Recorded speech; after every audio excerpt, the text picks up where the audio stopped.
भारत माता की भारत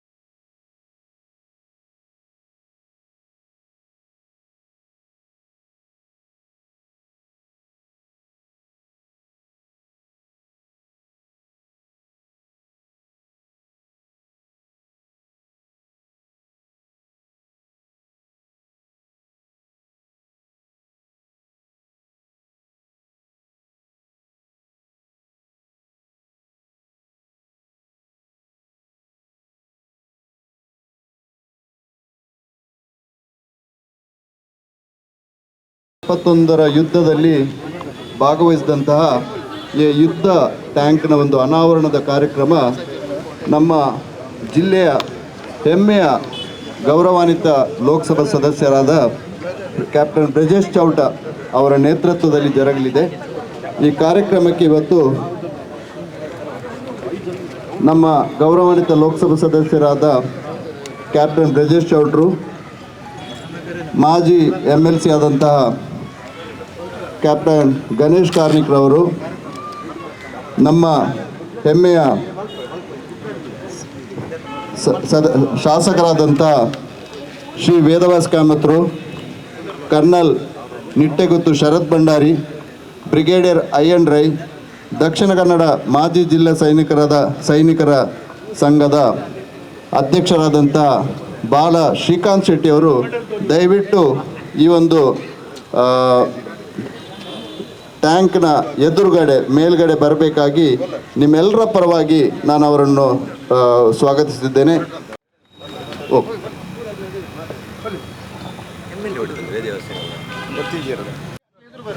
ಹಿಂದೆ ಹೇಗಿತ್ತು, ಈಗ ಹೇಗಾಗಿ ಬದಲಾವಣೆ. ಸ್ಮಾರಕದಲ್ಲಿ ಇದನ್ನು ತಂದುಕೊಡುವಲ್ಲಿ ಅತ್ಯಂತ ಶ್ರಮ ವಹಿಸಿದವರು ನಮ್ಮ ಲೋಕಸಭಾ ಸದಸ್ಯರಾದಂಥ ಕ್ಯಾಪ್ಟನ್ ಬ್ರಜೇಶ್ ಚೌಟ್ರು. ಎಲ್ಲರೂ ದಯವಿಟ್ಟು ಒಂದು ಕನಸನ್ನು ನನಸು ಮಾಡಿದಂಥ ಕೀರ್ತಿ ಸಲ್ಲಬೇಕಂತಿದ್ದರೆ ನಮ್ಮ ಹೆಮ್ಮೆಯ ಗೌರವಾನ್ವಿತ ಸದಸ್ಯರಾದಂತಹ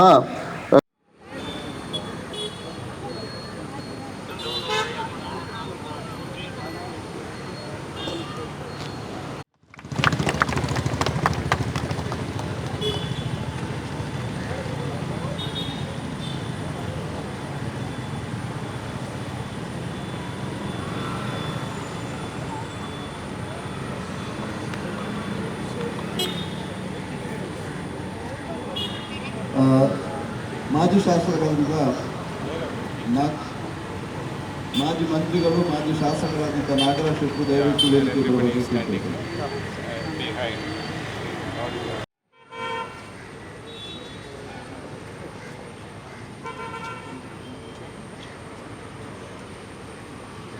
ಈ ಒಂದು ಟ್ಯಾಂಕಿನ ವೈಶಿಷ್ಟ್ಯದ ಬಗ್ಗೆ ನಮ್ಮವರೇ ಆದಂಥ ಮಾಜಿ ಶಾಸಕರಾದಂಥ ಕ್ಯಾಪ್ಟನ್ ಗಣೇಶ್ ಕಾರ್ಣಿಕರು ಒಂದೆರಡು ಮಾತನಾಡಿದ್ದಾರೆ.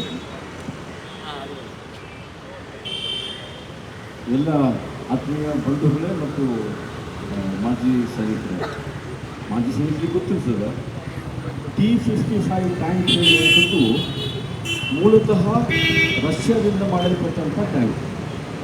ಮಿಡ್-60s ಸುಮಾರು 64-65 ಸಮಯದಲ್ಲಿ ಭಾರತ ದೇಶದ ಸೇನೆಗೆ ಇದನ್ನು ಸೇರ್ಪಡಿಸಲಾಯಿತು. 2011ರವರೆಗೆ ನಡೆದಂಥ ಎಲ್ಲ ಯುದ್ಧಗಳಲ್ಲಿ ವಿಶೇಷವಾಗಿ ಟ್ಯಾಂಕಿನ ಸಾಹಸವನ್ನು ನಾವು ಸೈನಿಕರು ನೆನಪಿಸಿಕೊಳ್ತೇವೆ. ಬ್ಯಾಟಲ್ ಆಫ್ ಬಸಂತ ಹೇಳುವಂಥ ಯುದ್ಧದಲ್ಲಿ ಶತ್ರು ಸೇನೆಯ 10 ಟ್ಯಾಂಕ್ಗಳನ್ನು ನಾಶ ಮಾಡಿದಂಥ ಕೀರ್ತಿ ಈ T-55 ಟ್ಯಾಂಕ್ ಇದು ಎಷ್ಟು kg ತೂಗ್ತಾ ಇದೆ ಅಂತ ಹೇಳಿದರೆ 36 ಟನ್ ಇದು. ನಾನು ಸೇನೆಯಲ್ಲಿದ್ದಾಗ ಸ್ನೇಹಿತರು ಹೋದಾಗ ಟ್ಯಾಂಕ್ ನಡೆಸುವಂಥ ಒಂದು ಅವಕಾಶ ಸಿಕ್ಕಿತ್ತು. ಇತ್ತೀಚೆಗೆ ನಾನು ಕೆಲಸ ಮಾಡುವಂಥ ಯೂನಿಟಲ್ಲಿ ಇದೇ ಟ್ಯಾಂಕ್ ಬಂದಿದೆ, ಮುಂಚೆ ಇರಲಿಲ್ಲ ಅದು. ಅದನ್ನು T9 ವಜ್ರ ಅಂತ ಕರೀತಾರೆ. ಆ ಟ್ಯಾಂಕಲ್ಲಿ ಕೂಡ ಬಿಡುವಂಥ ಅವಕಾಶ ಸಿಕ್ಕಿತ್ತು ನಮಗೆ. ಈ ಟ್ಯಾಂಕನ್ನು ಸಿದ್ಧಗೊಳಿಸಿದಂಥ ನಮ್ಮ ನಿಟ್ಟೆ ಹಳೆ ವಿದ್ಯಾರ್ಥಿ ಸಂದೀಪ್ ಬಂಟ್ವಾಳ ಅವರು ನನಗೆ ಹೇಳ್ತಾ ಇದ್ರು, ನಾವು ಟ್ಯಾಂಕನ್ನು ನೋಡಿದಾಗ ತುಂಬ ಖುಷಿ ಪಡ್ತೇವೆ, ಆದರೆ ಆ ಟ್ಯಾಂಕಿನ ಒಳಗೆ ಹೋಗಿ ಕೂತ್ಕೊಂಡಿರುತ್ತೆ ಅವರು. ಅವರ ಮನಸ್ಸಿಗೆ ಬಂದಂಥ ಪ್ರಶ್ನೆ ಏನು ಅಂತ ಹೇಳಿದರೆ, ಈ ಟ್ಯಾಂಕಿನ ಒಳಗೆ 4 ಜನ ಹೇಗೆ ಕೂತ್ಕೊಳ್ತಾರೆ, ಹೇಗೆ ಯುದ್ಧದಲ್ಲಿ ಭಾಗವಹಿಸ್ತಾರೆ, ಡೆಸರ್ಟಿನ 45 ಡಿಗ್ರಿ 50 ಡಿಗ್ರಿ ಸೆಂಟಿಗ್ರೇಡಲ್ಲಿ ಅವ್ರು ಹೇಳಿದ್ರು ಈ ಡೆಂಟಲ್ ಚೇರ್ ಅಂತ ಇದೆಯಲ್ಲ ಅಲ್ಲಿ ತೆಗಿಲಿಕ್ಕೆ ಹೋಗುತ್ತದೆ, ಅದು ಇದಕ್ಕಿಂತ ಮೋರ್ ಕಂಫರ್ಟಬಲ್ ಇರುತ್ತೆ ಅಂತ ಹೇಳಿ ಇಂತಹ ಟ್ಯಾಂಕಿನೊಳಗೆ ಕುಳಿತುಕೊಂಡು ಅತ್ಯಂತ ಭೀಕರವಾದ ಸನ್ನಿವೇಶದಲ್ಲಿ ಸನ್ಮಾನ್ಯ ಶಾಸಕರು ಬಂದಿದ್ದಾರೆ. ಅವರನ್ನು ಅತ್ಯಂತ ಪ್ರೀತಿಯಿಂದ ಸ್ವಾಗತಿಸ್ತಾ ಇದ್ದೇನೆ.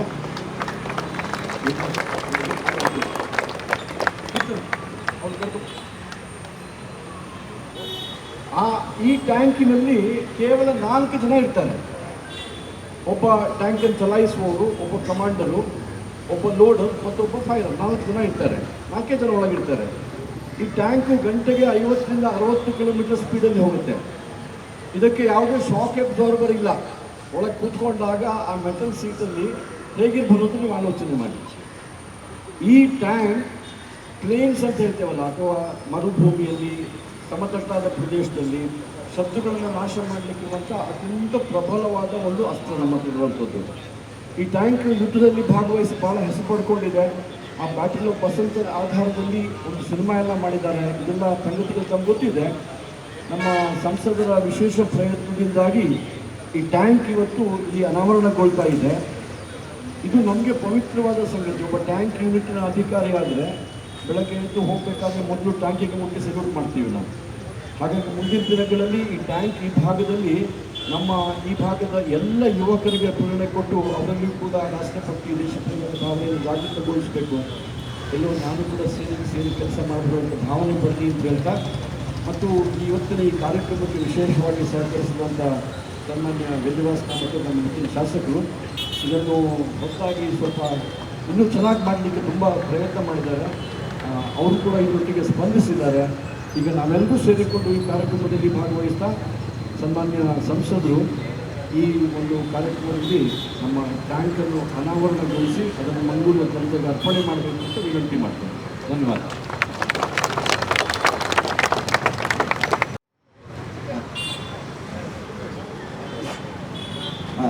ಭೂಮರೆಡ್ಡಿ ಅವರು ದಯವಿಟ್ಟು ಬರಬೇಕು.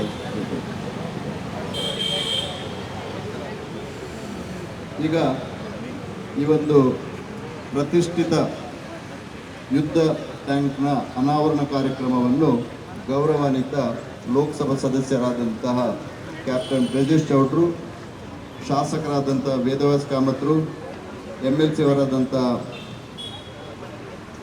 ಕಿಶೋರ್ ಅವರು, colonel Bhandari, brigadier I N Rai, colonel Prakash Salian ಇವರ ನೇತೃತ್ವದಲ್ಲಿ ಈ ಕಾರ್ಯಕ್ರಮಕ್ಕೆ ಚಾಲನೆ ಕೊಡಬೇಕಾಗಿ ನಮ್ಮ ದಕ್ಷಿಣ ಕನ್ನಡ ಮಾಜಿ ಜಿಲ್ಲಾ ಸೈನಿಕರು ಹಾಗೂ ಈ ಜಿಲ್ಲೆಯ ಪ್ರಜ್ಞಾವಂತ ನಾಗರಿಕರ ಪರವಾಗಿ ವಿನಮ್ರವಾಗಿ ವಿನಂತಿಸಿಕೊಳ್ತಾ ಇದ್ದೇವೆ.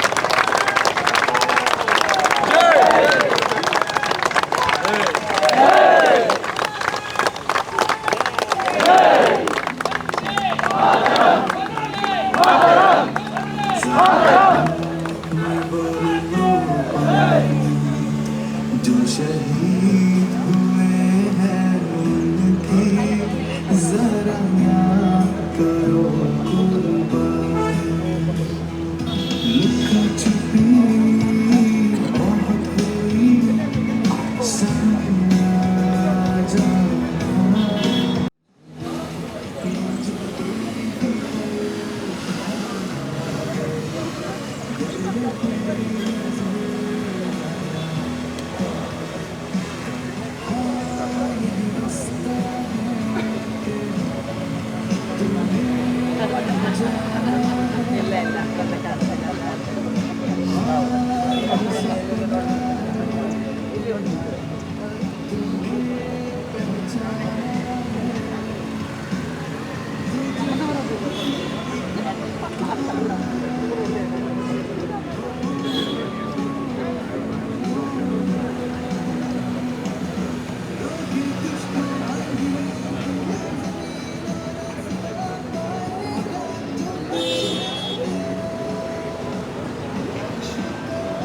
ಧನ್ಯವಾದಗಳು.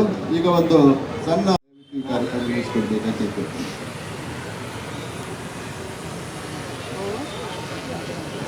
ಆನಂತರ ಆ ಯುದ್ಧ ಸ್ಮಾರಕ ನೀವೇನು ನೋಡ್ತಿದ್ದೀರಿ, ಬಹಳಷ್ಟು ಬದಲಾವಣೆ ಕಾಣಿಸ್ಕೊಳ್ಬೋದು. ಈ ಒಂದು ಬದಲಾವಣೆಗೆ ಮುಖ್ಯ ಕಾರಣಕರ್ತರು ನಮ್ಮ ಶಾಸಕರಾದಂಥ ವೇದವಾಸ್ ಕಾಮತ್ರು. ಅವರನ್ನು ಕರ್ನಲ್ ಭಂಡಾರಿ ಅವರು ಶಾಲೋದಿಸಿ ಗೌರವಿಸಬೇಕಾಗಿ ಕೇಳಿಕೊಡ್ತೇನೆ. ಜೋರಾಗಿ ಚಪ್ಪಾಳೆ ನಮ್ಮ ಶಾಸಕರಿಗೆ. ಅದೇ ರೀತಿ ಇವತ್ತು ನಮ್ಮೊಂದಿಗೆ MLC ಅವರಿದ್ದಾರೆ, ಅವರಿಗೂ ಕೂಡ ಒಂದು ಶಾಲೋದಿಸಿ ಗೌರವಿಸಬೇಕಾಗಿ ಕೇಳ್ಕೊಳ್ತೇನೆ. ನಮ್ಮ ಶ್ರೀಕಾಂತ್ ಶೆಟ್ಟರು ದಯವಿಟ್ಟು ಅವರಿಗೆ ಶಾಲೋದಿಸಿ ಗೌರವಿಸಬೇಕಾಗಿ ಕೇಳ್ಕೊಳ್ತೇನೆ.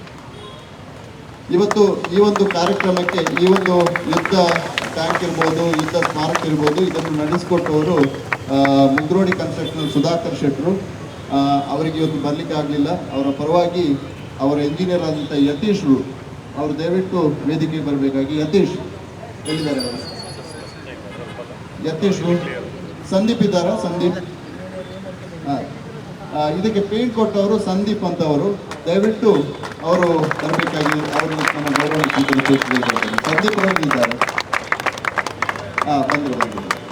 ಜೋರಾಗಿ ಚಪ್ಪಾಳೆ ಸಂದೀಪ್ ಅವರು. ಎಷ್ಟು ಅಚ್ಚುಕಟ್ಟಾಗಿ ಪೇಂಟ್ ಕೊಟ್ಟವರು, ಹೊಸ ವಿನ್ಯಾಸವನ್ನು ಕೊಟ್ಟವರು ಸಂದೀಪ್ ಅವರು.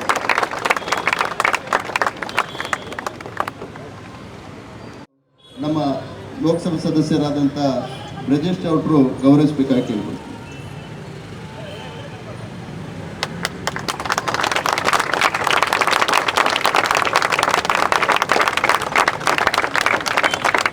ಇವತ್ತು ಯುದ್ಧ ಟ್ಯಾಂಕನ್ನು ಇಲ್ಲಿಗೆ ತರುವಲ್ಲಿ PWD ಡಿಪಾರ್ಟ್ಮೆಂಟ್ನ ಅವರ ಇಂಜಿನಿಯರ್ಸ್ ಆಗಲಿ, ಅವರ ಎಲ್ಲ ಸದಸ್ಯರಿಗೆ ನಾವು ದಕ್ಷಿಣ ಕನ್ನಡ ಮಾಜಿ ಜಿಲ್ಲಾ ಸೈನಿಕರ ಪರವಾಗಿ, ಅದೇ ರೀತಿ ಲೋಕಸಭಾ ಸದಸ್ಯರ ಪರವಾಗಿ ಹೃತ್ಪೂರ್ವಕ ಧನ್ಯವಾದವನ್ನು ಕೋರುತ್ತಾ, ಅದೇ ರೀತಿ ಮ್ಯಾಂಗ್ಳೂರು ಸಿಟಿ ಕಾರ್ಪೊರೇಷನ್ ಸಹಕಾರ ಮಾಡಿದಂಥ ಎಲ್ಲ ಸಂಸ್ಥೆಯ ಸಂಬಂಧಪಟ್ಟ ಎಲ್ಲ ಸಂಸ್ಥೆಯ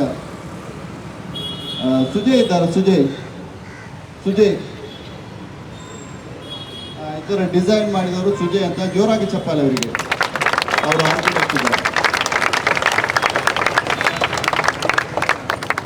ಸುಜಯ್ ಲೋಬೋ ಅವರಿಗೆ ದಕ್ಷಿಣ ಕನ್ನಡ ಮಾಜಿ ಜಿಲ್ಲಾ ಸೈನಿಕರು, ಅದೇ ರೀತಿ ಲೋಕಸಭಾ ಸದಸ್ಯರ ಪರವಾಗಿ ಹೃತ್ಪೂರ್ವಕ ಧನ್ಯವಾದ ಕೊಡ್ತಾ ಇದ್ದೇವೆ. ಜೋರಾಗಿ ಇನ್ನೊಮ್ಮೆ ಚಪ್ಪಾಳೆ ಸುಜಯ್ ಅವರಿಗೆ.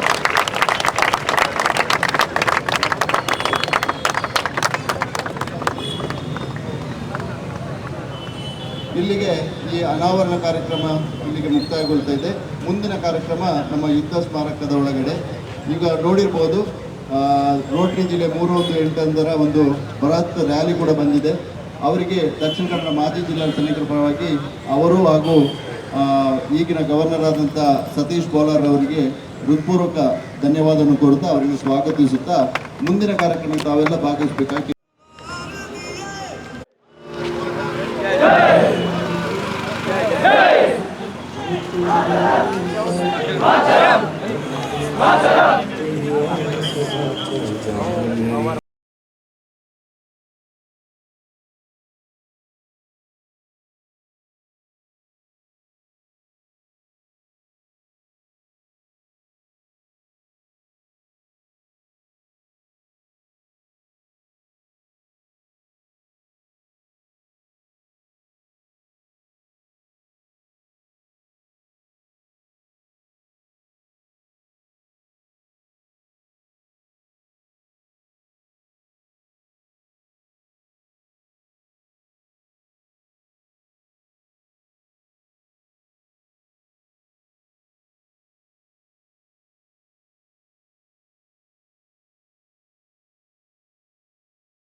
ಜಿಲ್ಲೆಯ ದಕ್ಷಿಣ ಕನ್ನಡ ಮಾಜಿ ಜಿಲ್ಲಾ ಸೈನಿಕರ ಸಂಘದ ಅತ್ಯಂತ ಯಶಸ್ವಿ ಅಧ್ಯಕ್ಷರಾದಂತಹ ನಮ್ಮೆಲ್ಲರ ನೆಚ್ಚಿನ ಶ್ರೀಕಾಂತ್ ಶೆಟ್ಟಿ ಬಾಲರವರು ಬಂದಂತ ಎಲ್ಲ ಗೌರವಾನ್ವಿತ ಅತಿಥಿಗಳನ್ನು ಸ್ವಾಗತಿಸಬೇಕಾಗಿ ಅವರಿಗೆ ವಿನಮ್ರವಾಗಿ ವಿನಂತಿಸಿಕೊಳ್ತಾ ಇದ್ದಾರೆ.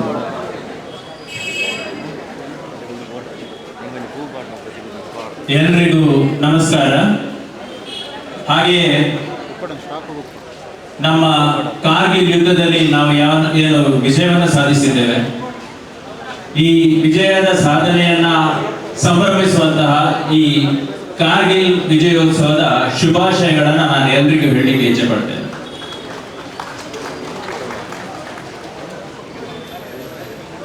ಈಗಾಗಲೇ T-55 ಟ್ಯಾಂಕ್ನ ಅನಾವರಣವಾಗಿದೆ. ಈ T-55 ಟ್ಯಾಂಕ್ ಕಳೆದ ವರ್ಷವೇ ನಮ್ಮ ಮಂಗಳೂರಿಗೆ ಆಗಮಿಸಿತ್ತು. ಅದರ ವೈಶಿಷ್ಟ್ಯತೆ ಬಗ್ಗೆ ನೀವಾಗಲೇ ತಿಳಿದುಕೊಂಡಿದ್ದೀರಿ. ಈ ಟ್ಯಾಂಕ್ ಅನ್ನ ಮಂಗಳೂರಿಗೆ ತರಿಸಬೇಕಿದ್ರೆ ಇದರ ಹಿಂದಿನ ಯೋಚನೆ ಮತ್ತೆ ಅದು ಇವತ್ತಿಲ್ಲಿ ಸ್ಥಾಪಿತವಾಗಿ ಅದರ ಅನಾವರಣ ಆಗಬೇಕಿದ್ರೆ ಅದರ ಹಿಂದೆ ತುಂಬಾ ಶ್ರಮಪಟ್ಟು ದುಡಿದವರು, ನಾವು ಈ ಹಿಂದೆ ಹೇಳ್ತಾ ಇದ್ವಿ ನಮ್ಮವರು ಅಂತ. ಇವತ್ತು ಇಡೀ ಮಂಗಳೂರು ಹೇಳ್ತದೆ ಅವರು ನಮ್ಮವರು ಅಂತ ನಮ್ಮವರು ಅಂತ ಕರೆಸಿಕೊಳ್ಳುವಂತಹ ಕ್ಯಾಪ್ಟನ್ ಬ್ರಿಜೇಶ್ ಚೌಟ ಅವರನ್ನ ನಾನು ಆತ್ಮೀಯವಾಗಿ ಈ ಕಾರ್ಯಕ್ರಮಕ್ಕೆ ಸ್ವಾಗತಿಸ್ತಾ ಇದ್ದೇನೆ. ಹಾಗೆಯೇ ನಮ್ಮ ಯಾವುದೇ ಒಂದು ಸಮಸ್ಯೆಗಳಿದ್ರು ನಮ್ಮ ಶಾಸಕರ ಹತ್ರ ಹೋದಾಗ ಪ್ರತಿ ಸಲವೂ ನಮ್ಮನ್ನು ಆತ್ಮೀಯವಾಗಿ ಬರಮಾಡಿಕೊಂಡು ಪ್ರತಿ ಸಲವೂ ನಮ್ಮನ್ನ ಆದ್ಯತೆಯ ಮೇರೆಗೆ ನಮ್ಮನ್ನು ಕೂಡಿರಿಸಿ ನಮ್ಮೆಲ್ಲರನ್ನ ನಮ್ಮ ಸಮಸ್ಯೆಗಳನ್ನೆಲ್ಲ ವಿಚಾರಿಸಲಿಕ್ಕೆ ಪರಿಹಾರ ಹುಡುಕಿಕೊಡುವಂತಹ ಕಾರ್ಯದಲ್ಲಿ ನಮ್ಮ ಜೊತೆ ನಮಗೆ ಬೆಂಬಲಿಸುತ್ತಾ ಬಂದಿರುವಂತಹ ನಮ್ಮ MLA ವೇದವಾಸ್ ಕಾಮತ್ ಇದ್ದಾರೆ. ಅವರನ್ನು ಸಹ ಈ ಕಾರ್ಯಕ್ರಮಕ್ಕೆ ಆತ್ಮೀಯವಾಗಿ ನಾನು ಬರಮಾಡಿಕೊಳ್ತಾ ಇದ್ದೇನೆ. ಹಾಗೆ ಇನ್ನೊಬ್ಬರೇ ಸೈನಿಕರಾಗಿ ನಾವು ಹೇಳಿದ್ರೆ ನಮ್ಮವರೇ ಅಂತ ಹೇಳಿಕೊಳ್ಳುವಂತಹ ನಮ್ಮ ಸಂಘದ ಮಹಾಪೋಷಕರು ಮತ್ತೆ ಈ ಒಂದು ಸೈನಿಕ ಸ್ಮಾರಕದ ಪುನರ್ ನಿರ್ಮಾಣದಲ್ಲಿ ತುಂಬಾ ಶ್ರಮ ಪಟ್ಟಂತಹ ಮಾಜಿ MLC ಕ್ಯಾಪ್ಟನ್ ಗಣೇಶ್ ಕಾರ್ಣಿಕ್ ಅವರನ್ನ ಸಹ ಈ ಕಾರ್ಯಕ್ರಮಕ್ಕೆ ಆತ್ಮೀಯವಾಗಿ ನಾನು ಬರಮಾಡಿಕೊಳ್ತಾ ಇದ್ದೇನೆ.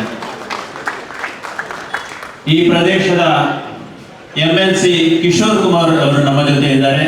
ಅವರನ್ನು ಸಹ ನಾನು ಆತ್ಮೀಯವಾಗಿ ಸ್ವಾಗತಿಸ್ತಾ ಇದ್ದೇನೆ. ಮಾಜಿ ಮಂತ್ರಿ ಎಲ್ಲರ ಮೆಚ್ಚುಗೆ ಪಡೆದಂತಹ ಶ್ರೀಯುತ ನಾಗರಾಜ್ ಶೆಟ್ಟಿ ಅವರು ನಮ್ಮ ಜೊತೆ ಇದ್ದಾರೆ. ಅವರನ್ನು ಸಹ ಈ ಕಾರ್ಯಕ್ರಮಕ್ಕೆ ನಾನು ಆತ್ಮೀಯವಾಗಿ ಸ್ವಾಗತಿಸ್ತಾ ಇದ್ದೇನೆ. ಹಾಗೆಯೇ ನಮ್ಮ ಸಂಘದ ಬೆನ್ನೆಲುಬು, ನಮ್ಮ 2 strong pillars of our association ಅಂತ ಹೇಳಬೇಕಿದ್ರೆ ಅವರ ಹೆಸರುಗಳನ್ನ ನಾವು ಯಾವತ್ತೂ ಜೊತೆಯಾಗಿಯೇ ತೆಗೆದುಕೊಳ್ಳುವುದು. ಅಂತಹ ಒಂದು ಅವಳಿ ಅಧಿಕಾರಿಗಳು ನಮ್ಮ ಜೊತೆ ಇದ್ದಾರೆ. ಬ್ರಿಗೇಡಿಯರ್ ಐಎನ್ ರೈ ಮತ್ತೆ ಕರ್ನಲ್ NS ಭಂಡಾರಿ ಅವರು, ನೆಟ್ಟೆಗುಟ್ಟು ಶರತ್ ಭಂಡಾರಿ ಅವರು, ಅವರಿಬ್ಬರನ್ನ ಗೌರವದಿಂದ ಈ ಕಾರ್ಯಕ್ರಮಕ್ಕೆ ಸ್ವಾಗತಿಸ್ತಾ ಇದ್ದೇನೆ.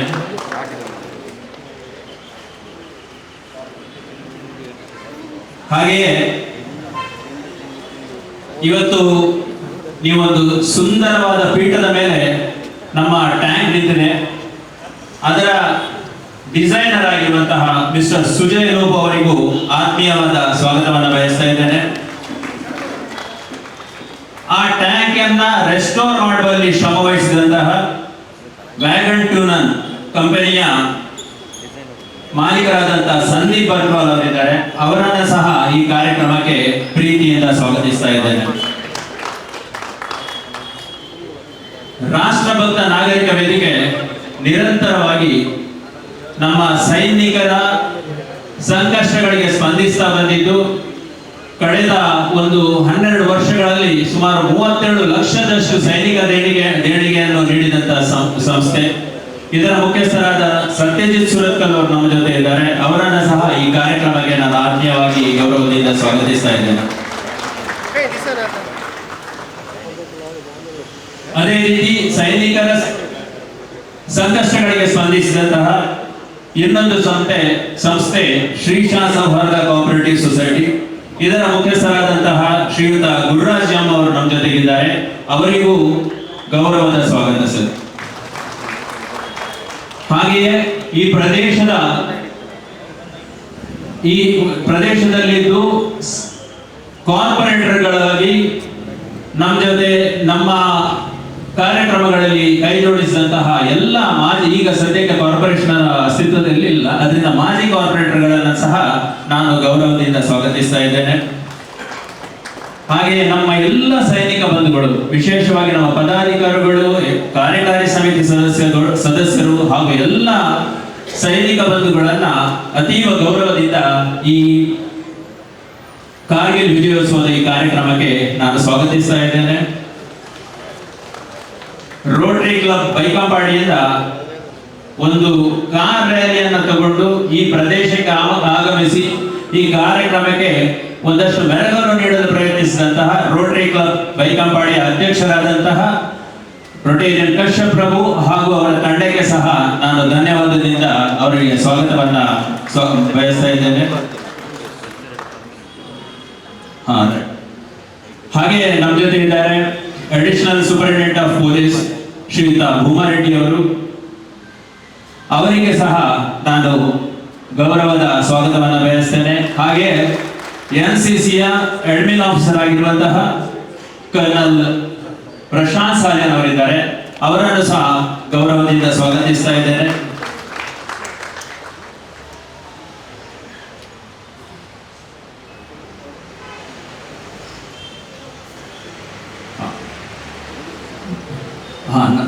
ಸಾರಿ ನೋಡಿ ಸರ್, ಪ್ರದೀಪ್ ಕಲ್ಕೂರ್ ಅವರೇ ನಿಮ್ಗೆಲ್ರಿಗೂ ಚಿರಪರಿಚಿತರು. ಅವರು ನಮ್ಮ ಜೊತೆ ಇದ್ದು ನಮ್ಮನ್ನ ಸೇರಿಕೊಂಡಿದ್ದಾರೆ. ಅವರಿಗೆ ಆತ್ಮೀಯ ಗೌರವದ ಸ್ವಾಗತ sir. District governor of Rotary 3181 district governor ಆಗಿರುವಂತಹ ರೊಟೇರಿಯನ್ ಸತೀಶ್ ಗೋಳರ್ ಅವರಿದ್ದಾರೆ. ಅವರಿಗೆ ಸಹ ಆತ್ಮೀಯವಾದಂತಹ ಸ್ವಾಗತವನ್ನು ಬಯಸ್ತಾ ಇದ್ದೇನೆ. ಹಾಗೆ ಎಲ್ಲ NCC ಕ್ಯಾಡೆಟ್ಸ್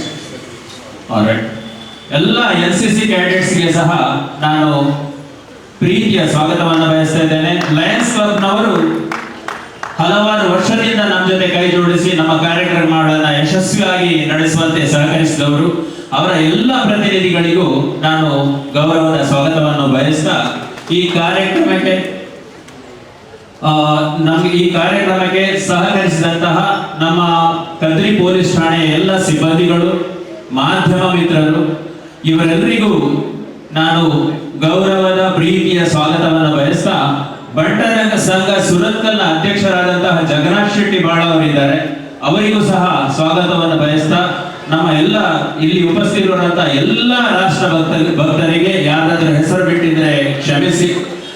ಮಾಜಿ ಸೈನಿಕರ ಸಂಘ ಉಡುಪಿಯಿಂದ ಸಹ ನಮ್ಮ ಪ್ರತಿನಿಧಿಗಳು ಬಂದಿದ್ದಾರೆ. ನಿಮ್ಗೆಲ್ಲರಿಗೂ ಆದರದ ಗೌರವದ ಸ್ವಾಗತವನ್ನು ಬಯಸ್ತಾ ನನ್ನ ಸ್ವಾಗತದ ಭಾಷಣವನ್ನು ಮುಗಿಸ್ತಾ ಇದ್ದೇನೆ. ಧನ್ಯವಾದ. ನಮ್ಮ ಅಧ್ಯಕ್ಷರಾದಂಥ ಬಾಲ ಶ್ರೀಕಾಂತ್ ಶೆಟ್ಟರಿಗೆ ನಮ್ಮೆಲ್ಲರ ಪರವಾಗಿ ಪೂರ್ವಕ ಸ್ವಾಗತವನ್ನು ಕೋರುತ್ತಾ, ಇವತ್ತು ನಮ್ಮೊಂದಿಗೆ ಅತ್ಯಂತ ಯುವಕ, 80 ವರ್ಷ ಕಳೆದಂಥ ಅತ್ಯಂತ ಯುವಕ ಅಂತ ಹೇಳ್ಬೋದು, ನಮ್ಮೆಲ್ಲರ ಮಾರ್ಗದರ್ಶಕರು, ಈಗಲೂ ಕೂಡ ನಮ್ಮನ್ನು ಓಡಿಸುವವರಂದ್ರೆ ಕರ್ನಲ್ ನಿಟ್ಟೆಗುತ್ತು ಶರತ್ ಭಂಡಾರಿ ಅವರು. ಅವರು ಒಂದೆರಡು ಮಾತು ಈ ಒಂದು ದಿವಸದ ಬಗ್ಗೆ, ಕಾರ್ಗಿಲ್ ದಿವಸದ ಬಗ್ಗೆ ತಮ್ಮ ಅನಿಸಿಕೆಯನ್ನು ಕೊಡಬೇಕಾಗಿ ಕೇಳಿಕೊಳ್ತೀನಿ. ಈ ಕಾರ್ಗಿಲ್ ವಿಷಯದ ಬಗ್ಗೆ ನಾನು ಒಂದು ಸಂಕ್ಷಿಪ್ತವಾಗಿ ಒಂದು ಸಂಕ್ಷಿಪ್ತ ರೀತಿಯಲ್ಲಿ ಹೇಳಿಬಿಡ್ತೇನೆ. ಕಾರ್ಗಿಲ್ ಎಂಬುದು ಒಂದು ಚಿಕ್ಕ ಪಟ್ಟಣ ಆ ಟೈಮ್ನಲ್ಲಿ, ಈಗ ಒಂದು ಜಿಲ್ಲೆಯಾಗಿ ಮಾರ್ಪಡಿದೆ. ಇದು ಸುರ ನದಿ ತಟದಲ್ಲಿ ಸ್ಥಾಪನೆ ಆಗಿದೆ. ಸುರ ಅನ್ನುವುದು ಉಪನದಿ ಸಿಂಧೂ ಮಹಾನದಿಯ. ಮತ್ತೆ ಈ ಕಾರ್ಗಿಲ್ ಪಟ್ಟಣ ಇರುವುದು ಸರಿಸುಮಾರು 8800 ಅಡಿ ಎತ್ತರದಲ್ಲಿ ಉಂಟು. ಇದು ಲೇ ಮತ್ತು ಶ್ರೀನಗರದ ನಡುವಿನಲ್ಲಿರುವ ನ್ಯಾಷನಲ್ ಹೈವೇ 1D ಸರಿ ನಡುವಿನಲ್ಲಿ ಉಂಟು. ಅಂತಾರಾಷ್ಟ್ರೀಯ ಗಡಿ ರೇಖೆಗೆ ತಾಗಿಕೊಂಡೇ ಉಂಟು. ಒಂದು 10-20 ಕಿಲೋಮೀಟರ್ ಒಳಗೆ ಉಂಟು, ಗಡಿಯ ಹತ್ತಿರ ಉಂಟು. ಈ ಯುದ್ಧ ಆದದ್ದು ಎಲ್ಲ ಅದೇ ಸ್ಥಳದಲ್ಲಿ. 1947 ನಮಗೆ ಸ್ವಾತಂತ್ರ್ಯ ಸಿಕ್ಕಿದ ನಂತರ 2 ವರ್ಷದ ನಂತರ ಈ ಭಾರತ ಪಾಕಿಸ್ತಾನದ ಗಡಿ ರೇಖೆಗಳನ್ನು ಗುರುತಿಸಲಾಗಿತ್ತು. ಆ ಗಡಿ ರೇಖೆ ಅಂದಿನಿಂದ ಈ ಕಾರ್ಗಿಲ್ನ ಉತ್ತರ ಭಾಗದಲ್ಲಿರುವ ಎಲ್ಲ ಗುಡ್ಡಗಾಡು ಪ್ರದೇಶ ಮತ್ತು ಸಿಯಾಚಿನ್ ಗ್ಲೇಷಿಯರ್ ಅಲ್ಲಿ ತನಕ ತುಂಬಾ ಘರ್ಷಣೆಗಳು ನಡೀತಾ ಇತ್ತು ಸದಾ. ಆದರೆ 1984ರಲ್ಲಿ ನಾವಲ್ಲಿ ಸ್ಥಾಪಿಸಿದ್ದು. ಅದರ ನಂತರ ಆ ಗುಡ್ಡಗಾಡು ಪ್ರದೇಶಗಳಲ್ಲಿ ನಮ್ಮ ಭಾರತೀಯ ಸೇನಾ ಪಡೆಗಳ ನೆಲೆಗಳು ಸ್ಥಾಪನೆಯಾಗಿದ್ದು. 1987 ಮತ್ತು 89ರಲ್ಲಿ ಪಾಕಿಸ್ತಾನ 2 ಸಲ ಪ್ರಯತ್ನ ಮಾಡಿತ್ತು ಈ 2 ಎಲ್ಲ ಸ್ಥಾನಗಳನ್ನು ವಶಪಡಿಸಿಕೊಳ್ಳಿ. ಆದರೆ ಅದು ಆಗಲಿಲ್ಲ, ಅದು ವಿಫಲವಾಯಿತು. ಹಾಗೆ 84ರಿಂದ 99ರವರೆಗೆ ಏನು ತಾಪತ್ರೆ ಇಲ್ಲದೆ ಅದು ತುಂಬಾ ಎತ್ತರವಾದ ಸ್ಥಳ. ಎವರೇಜ್ ಹೈಟ್ ಒಂದು 18,000 ಫೀಟು, ಸಿಯಾಚಿನ್ನಲ್ಲಿ 22,000 ಫೀಟ್ ಉಂಟು. ಚಳಿಗಾಲದಲ್ಲಿ ತಾಪಮಾನ ಸರಿಸುಮಾರು -50-54 ಡಿಗ್ರಿ ಹೋಗ್ತದೆ. ಸೊ ಚಳಿಗಾಲದಲ್ಲಿ ನಮ್ಮ ಸೇನೆ ಕೆಳಗೆ ಬರ್ತಿತ್ತು. ಸೆಕೆಗಾಲದಲ್ಲಿ ನಾವು ಮೇಲೆ ಹೋಗ್ತಿದ್ವಿ, ಯಾಕಂದ್ರೆ ಚಳಿಗಾಲದಲ್ಲಿ ಅಲ್ಲಿ ನೋಡಿಕೊಳ್ಳಿಕ್ಕೆ ಲಾಜಿಸ್ಟಿಕ್ಸ್ ಪ್ರಾಬ್ಲಮ್ ಇತ್ತು. ಸೊ ಹಾಗೆ ಚಳಿಗಾಲ ನಾವು ಕೆಳಗೆ ಬರ್ತಿದ್ವಿ, ಸೆಕೆಗಾಲದಲ್ಲಿ ಪುನಃ ಮೇಲೆ ಹೋಗ್ತಿದ್ವಿ. ಇದರ ಒಂದು ಇದರ ಐಡಿಯಾ ಆಗಿನ ಪಾಕಿಸ್ತಾನದ ಸೇನಾಧಿಕಾರಿ ಜನರಲ್ ಪರ್ವೇಜ್ ಮುಷರಫ್ ಅವರಿಗೆ ಗೊತ್ತಿತ್ತು. ಯಾಕಂತ ಹೇಳಿದ್ರೆ 1984ರಲ್ಲಿ ನಾವು ಅಲ್ಲಿ ನಮ್ಮ ನೆಲೆಯನ್ನು ಸ್ಥಾಪಿಸಿದಾಗ ಇವರು ಮುಷರಫ್ ಅವರು ಒಂದು ಬ್ರಿಗೇಡಿಯರ್ ಆಗಿದ್ರು, ಅದೇ ಏರಿಯಾದಲ್ಲಿ ಇದ್ರು. ಅವ್ರಿಗೆ ಗೊತ್ತಿತ್ತು ನಾವು ಹೇಗೆ ಸ್ಥಾಪನೆ ಮಾಡಿದ್ದೇವೆ ಅಂತ. ಹಾಗೆ ಅದೇ ಲಾಜಿಕ್ ಅನ್ನು ಉಪಯೋಗಿಸಿಕೊಂಡು ಇಲ್ಲಿ ಅವರು ಒಂದು ಆಪರೇಷನ್ ಬದರ್ ಎಂಬ ಕಾರ್ಯಾಚರಣೆಯಲ್ಲಿ ನಾವು ಕೆಳಗಿಳಿದಿರುವಾಗ ನಮ್ಮ ನೆಲೆಗಳಿಗೆ ಬಂದು ಕುಳಿತು ಬಿಟ್ರು. ಈ ವಿಷಯ ಯಾರಿಗೂ ಗೊತ್ತಿಲ್ಲ. ನಮ್ಮ entire intelligence network, intelligence bureau, research and alliance, military intelligence ಯಾರಿಗೂ ಗೊತ್ತಿಲ್ಲ ಅವರಲ್ಲಿ ಬಂದು ಕೂತಿದ್ದಾರೆ ಅಂತ. 3ನೇ ಮೈ 1999 ಮೈ ತಿಂಗಳ 3ನೇ ತಾರೀಕಿಗೆ ಅಲ್ಲಿ ಒಂದು 15 ಕಿಲೋಮೀಟರ್ ಉತ್ತರದಲ್ಲಿ ಉತ್ತರದಲ್ಲಿ ಒಂದು ಹಳ್ಳಿ ಉಂಟು, ಹಂದೂರ್ಮಾನ್ ಅಂತ. ಅಲ್ಲಿ ಒಬ್ಬ ಕಾಶಿ ನಾಮ್ಗ್ಯಾಲ್ ಅಂತ ಹಳ್ಳಿಗೆ ಅವನ ಯಾಕಂದ್ರೆ ಹುಡುಕಿಕೊಂಡು ಮುಂದೆ ಹೋಗುವಾಗ ಗುಡ್ಡದ ಕೊಡಿಯಲ್ಲಿ ಏನ ಚಲನವನ್ನ ಕಂಡಿತ್ತು, ಜನರು ಓಡಾಡೋದು ಕಂಡಿತ್ತು. ಅವನಿಗೆ ಗೊತ್ತಿತ್ತು ಭಾರತೀಯ ಸೇನೆ ಹೋಗ್ಲಿಲ್ಲ, ಮೇಲೆ ಹೋಗ್ಬೇಕು, ಆದ್ರೆ ಇಷ್ಟು ಬೇಗ ಮೇಲೆ ಹೋಗ್ಲಿಲ್ಲ ಅಂತ ಗೊತ್ತಿತ್ತು. ಹಾಗೆ ಬಂದವ ಈ ಸೈನಿಕರಿಗೆ ಮಾಹಿತಿ ಕೊಟ್ಟ ಅಲ್ಲಿ ಯಾರು ಇದ್ದಾರೆ ಮೇಲೆ ಅಂತ. ಹಾಗೆ 2005ನೇ ಮೇಗೆ ಭಾರತ ಸೇನೆ ಒಂದು ಚಿಕ್ಕ ಪೆಟ್ರೋಲ್ ಒಂದು ತುಕಡಿಯನ್ನು, ಕ್ಯಾಪ್ಟನ್ ಸೌರವ್ ಕಾಲಿಯಾ ಮತ್ತು 4 ಜನರ ತುಕಡಿಯನ್ನು ಇಂಟೆಲಿಜೆನ್ಸ್ ಗಾರ್ಡಿಯನ್ಗೆ ಮಾಹಿತಿ ಬೇಹುಗಾರಿಕೆಗಾಗಿ ಮೇಲೆ ಕಳಿಸಿದ್ರು. ಅಲ್ಲಿ ಹೋಗಿ ನೋಡಿ ಬಂದು ಬನ್ನಿ ಯಾರಿದ್ದಾರೆ, ಏನು ಉಂಟು. ಹಾಗೆ ಹೋದ ಕ್ಯಾಪ್ಟನ್ ಸೌರವ್ ಕಾಲಿಯಾ ಮತ್ತು ಅವರ ತಂಡ ವಾಪಸ್ ಬರಲೇ ಇಲ್ಲ. ಪಾಕಿಸ್ತಾನಿಗಳು ಅವರನ್ನು ಹೊಂಚು ಹಾಕಿ ಅಂಬುಷ್ ಮಾಡಿ ಕ್ಯಾಪ್ಚರ್ ಮಾಡಿ ಅವರನ್ನು ಚಿತ್ರಹಿಂಸೆಯಲ್ಲಿ ಕೊಟ್ಟು ತುಂಬಾ ಕೈ ಕಾಲು ಮುರಿದು ಎಲ್ಲ ಸಿಗರೇಟ್ ಬಟ್ಟೆ ಎಲ್ಲ ಹಾಕಿ ಕಣ್ಣನ್ನು ಸ್ಕ್ರೂ ಡ್ರೈವರ್ ತೆಗೆದಿದ್ದಾರೆ. ಚಿತ್ರಹಿಂಸೆ ಕೊಟ್ಟು ಕೊಂದುಬಿಟ್ಟು ಮತ್ತೆ ಸ್ವಲ್ಪ ಸಮಯದ ನಂತರ ಅವರ ದೇಹಗಳನ್ನು ನಮಗೆ ಹಸ್ತಾಂತರಿಸಲಾಯಿತು. ಇದಾದ ನಂತರ 10 ಮೈಗೆ ಮಾಹಿತಿ ಸರಿ ಸಿಕ್ಕಿದ್ದು ಎಲ್ಲ ಅಲ್ಲಿ ಪಾಕಿಸ್ತಾನಿಗಳಿದ್ದಾರೆ ಅಂತ. ಭಾರತೀಯ ಸೇನೆ ತುಂಬಾ ಪ್ರಯತ್ನ ಪಟ್ಟಿದ್ದು ಅವರನ್ನು ಅಲ್ಲಿ ಹೇಗಾದ್ರೂ ತೆಗೆಯುದಂತ. ಅದು ತೆಗಿಲಿಕ್ಕೆ ಬಹಳ ಕಷ್ಟ ಉಂಟು. ಅವ್ರು ಗುಡ್ಡದ ಕೊಡಿಯಲ್ಲಿ ಇದ್ರೆ ನಾವು ಕೆಳಗೆ ಇರ್ತೇವೆ, ಅಷ್ಟು ಅದು ಸುಲಭ ಆಗುತ್ತದೆ. ಹಾಗೆ ವಾಯುಪಡೆಯನ್ನು ಉಪಯೋಗಿಸಬೇಕು ಅಂತ ಆಯ್ತು. ಹಾಗೆ ಪ್ರಧಾನಮಂತ್ರಿ ಅವರ ಅನುಮತಿಗಾಗಿ ಮನವರಿಕೆ ಮಾಡಲಾಯಿತು. 25 ಮೇಗೆ ಪ್ರಧಾನಿಯವರು ಅವರ CCS ಕ್ಯಾಬಿನೆಟ್ ಕಮಿಟಿ ಒಂದು ಸೆಕ್ಯೂರಿಟಿ ಮೀಟಿಂಗ್ ಮಾಡಿದ್ರು. ಅದರಲ್ಲಿ ಅವರು ಅನುಮತಿ ಕೊಟ್ಟರು ಭಾರತದ ವಾಯುಪಡೆಗಳನ್ನು ಉಪಯೋಗಿಸಬಹುದು ಅಂತ. ಸೊ 26 ಜನವರಿಗೆ ಮೊದಲ ವಾಯುಸೇನೆ ದಾಳಿ ನಡೆಯಿತು. ವಿಪರ್ಯಾಸ ಏನಂತ ಹೇಳಿದ್ರೆ 2 ಫೈಟರ್ ಜೆಟ್ಗಳ ನಾಶ ಆಯಿತು.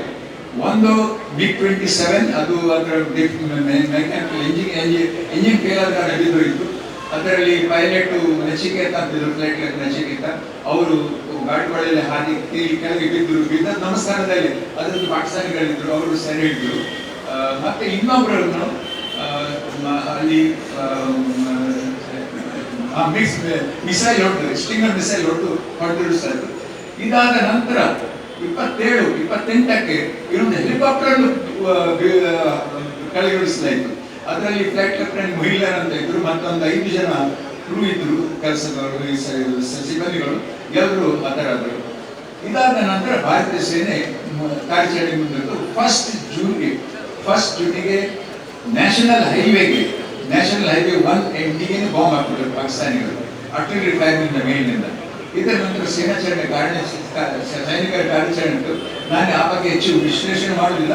ಬೇರೆ ಹಂತವಾಗಿ ಕಾರ್ಗಿಲ್ನಲ್ಲಿ ಹಂತವಾಗಿ ಜಯಗಳನ್ನು ಸಾಧಿಸುತ್ತಾ ಬೇರೆ ಚೆಕ್ ಪೋಸ್ಟ್ಗಳು, ಗುಡ್ಡಗಾಡುಗಳ ಪಾಯಿಂಟ್ಗಳು, ಹಿಲ್ ತುದಿಯಲ್ಲಿರುವ ಪೋಸ್ಟ್ಗಳು, ಅವುಗಳನ್ನೆಲ್ಲ ವಶಪಡಿಸಿಕೊಂಡು ಹಂತವಾಗಿ ಸೇನೆ ಪಾಕಿಸ್ತಾನಿಗಳನ್ನು ಹೊರದೂಡಿತು. ಇಷ್ಟೇ ಬಂದು ಹೇಳ್ತೇನೆ. 4 ಜುಲೈಗೆ ಒಂದು ಭೀಕರ ಕಾಳ ನಡೆಯಿತು. ಅದರಲ್ಲಿ 11 ಗಂಟೆ ಯುದ್ಧದ ನಂತರ ಕ್ಯಾಪ್ಟನ್ ವಿಕ್ರಮ್ ಬಾತ್ರಾ ಅಂತ ಅವರ ತಂಡದಲ್ಲಿ ಅದನ್ನು ವಶಪಡಿಸಿಕೊಂಡಿದ್ರು. Tiger hill ವಶಪಡಿಸಿಕೊಂಡ್ರು. ಆದ್ರೆ ಅದರಲ್ಲಿ ಅವರು ಹತರಾದರು. ಅವರಿಗೆ ಪರಮವೀರ ಚಕ್ರ ಪ್ರದಾನ ಮಾಡಲಾಗಿದೆ.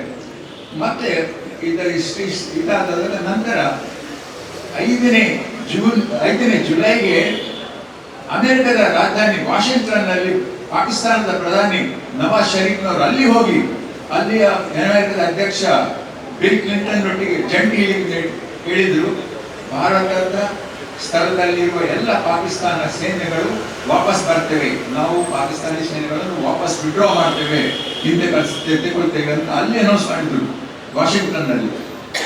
ಆದ್ರೂ ಅವರು ಅನೌನ್ಸ್ ಮಾಡಿದ 5 ತಾರೀಕಿಗೆ ಪಾಕಿಸ್ತಾನಿಗಳು ಹಿಂದೆ ಹೋಗಲಿಲ್ಲ. ಪಾಕಿಸ್ತಾನ ವಿಡ್ರಾ ಮಾಡಲಿಕ್ಕೆ ಶುರು ಮಾಡಿದ್ದು 11 ಜುಲೈಗೆ. 14 ಜುಲೈಗೆ ನಮ್ಮ ಪ್ರಧಾನಮಂತ್ರಿಯವರು ಒಂದು ದೇಶದಲ್ಲಿ ಪ್ರಕಟಣೆ ಕೊಟ್ಟರು, ಆಪರೇಷನ್ ವಿಜಯ್ ಸಕ್ಸಸ್ ಆಗಿದೆ, ಎಲ್ಲ ಕಾರ್ಯಾಚರಣೆ ಮುಗಿದಿದೆ ಅಂತ. ಆದರೆ ತದನಂತರ ನೋಡುವಾಗ ಮತ್ತು ಪಾಕಿಸ್ತಾನಿಗಳು ಅಲ್ಲಿ ಚಿಕ್ಕ ಚಿಕ್ಕ ಪೋಸ್ಟ್ಗಳಿತ್ತು. ಹಾಗೆ ಜುಲೈ 14ರ ನಂತರವೂ ಯುದ್ಧವನ್ನು ಮುಂದುವರಿಸ್ತಾ ಇತ್ತು. ಪಾಕಿಸ್ತಾನದ ಕೊನೆಯ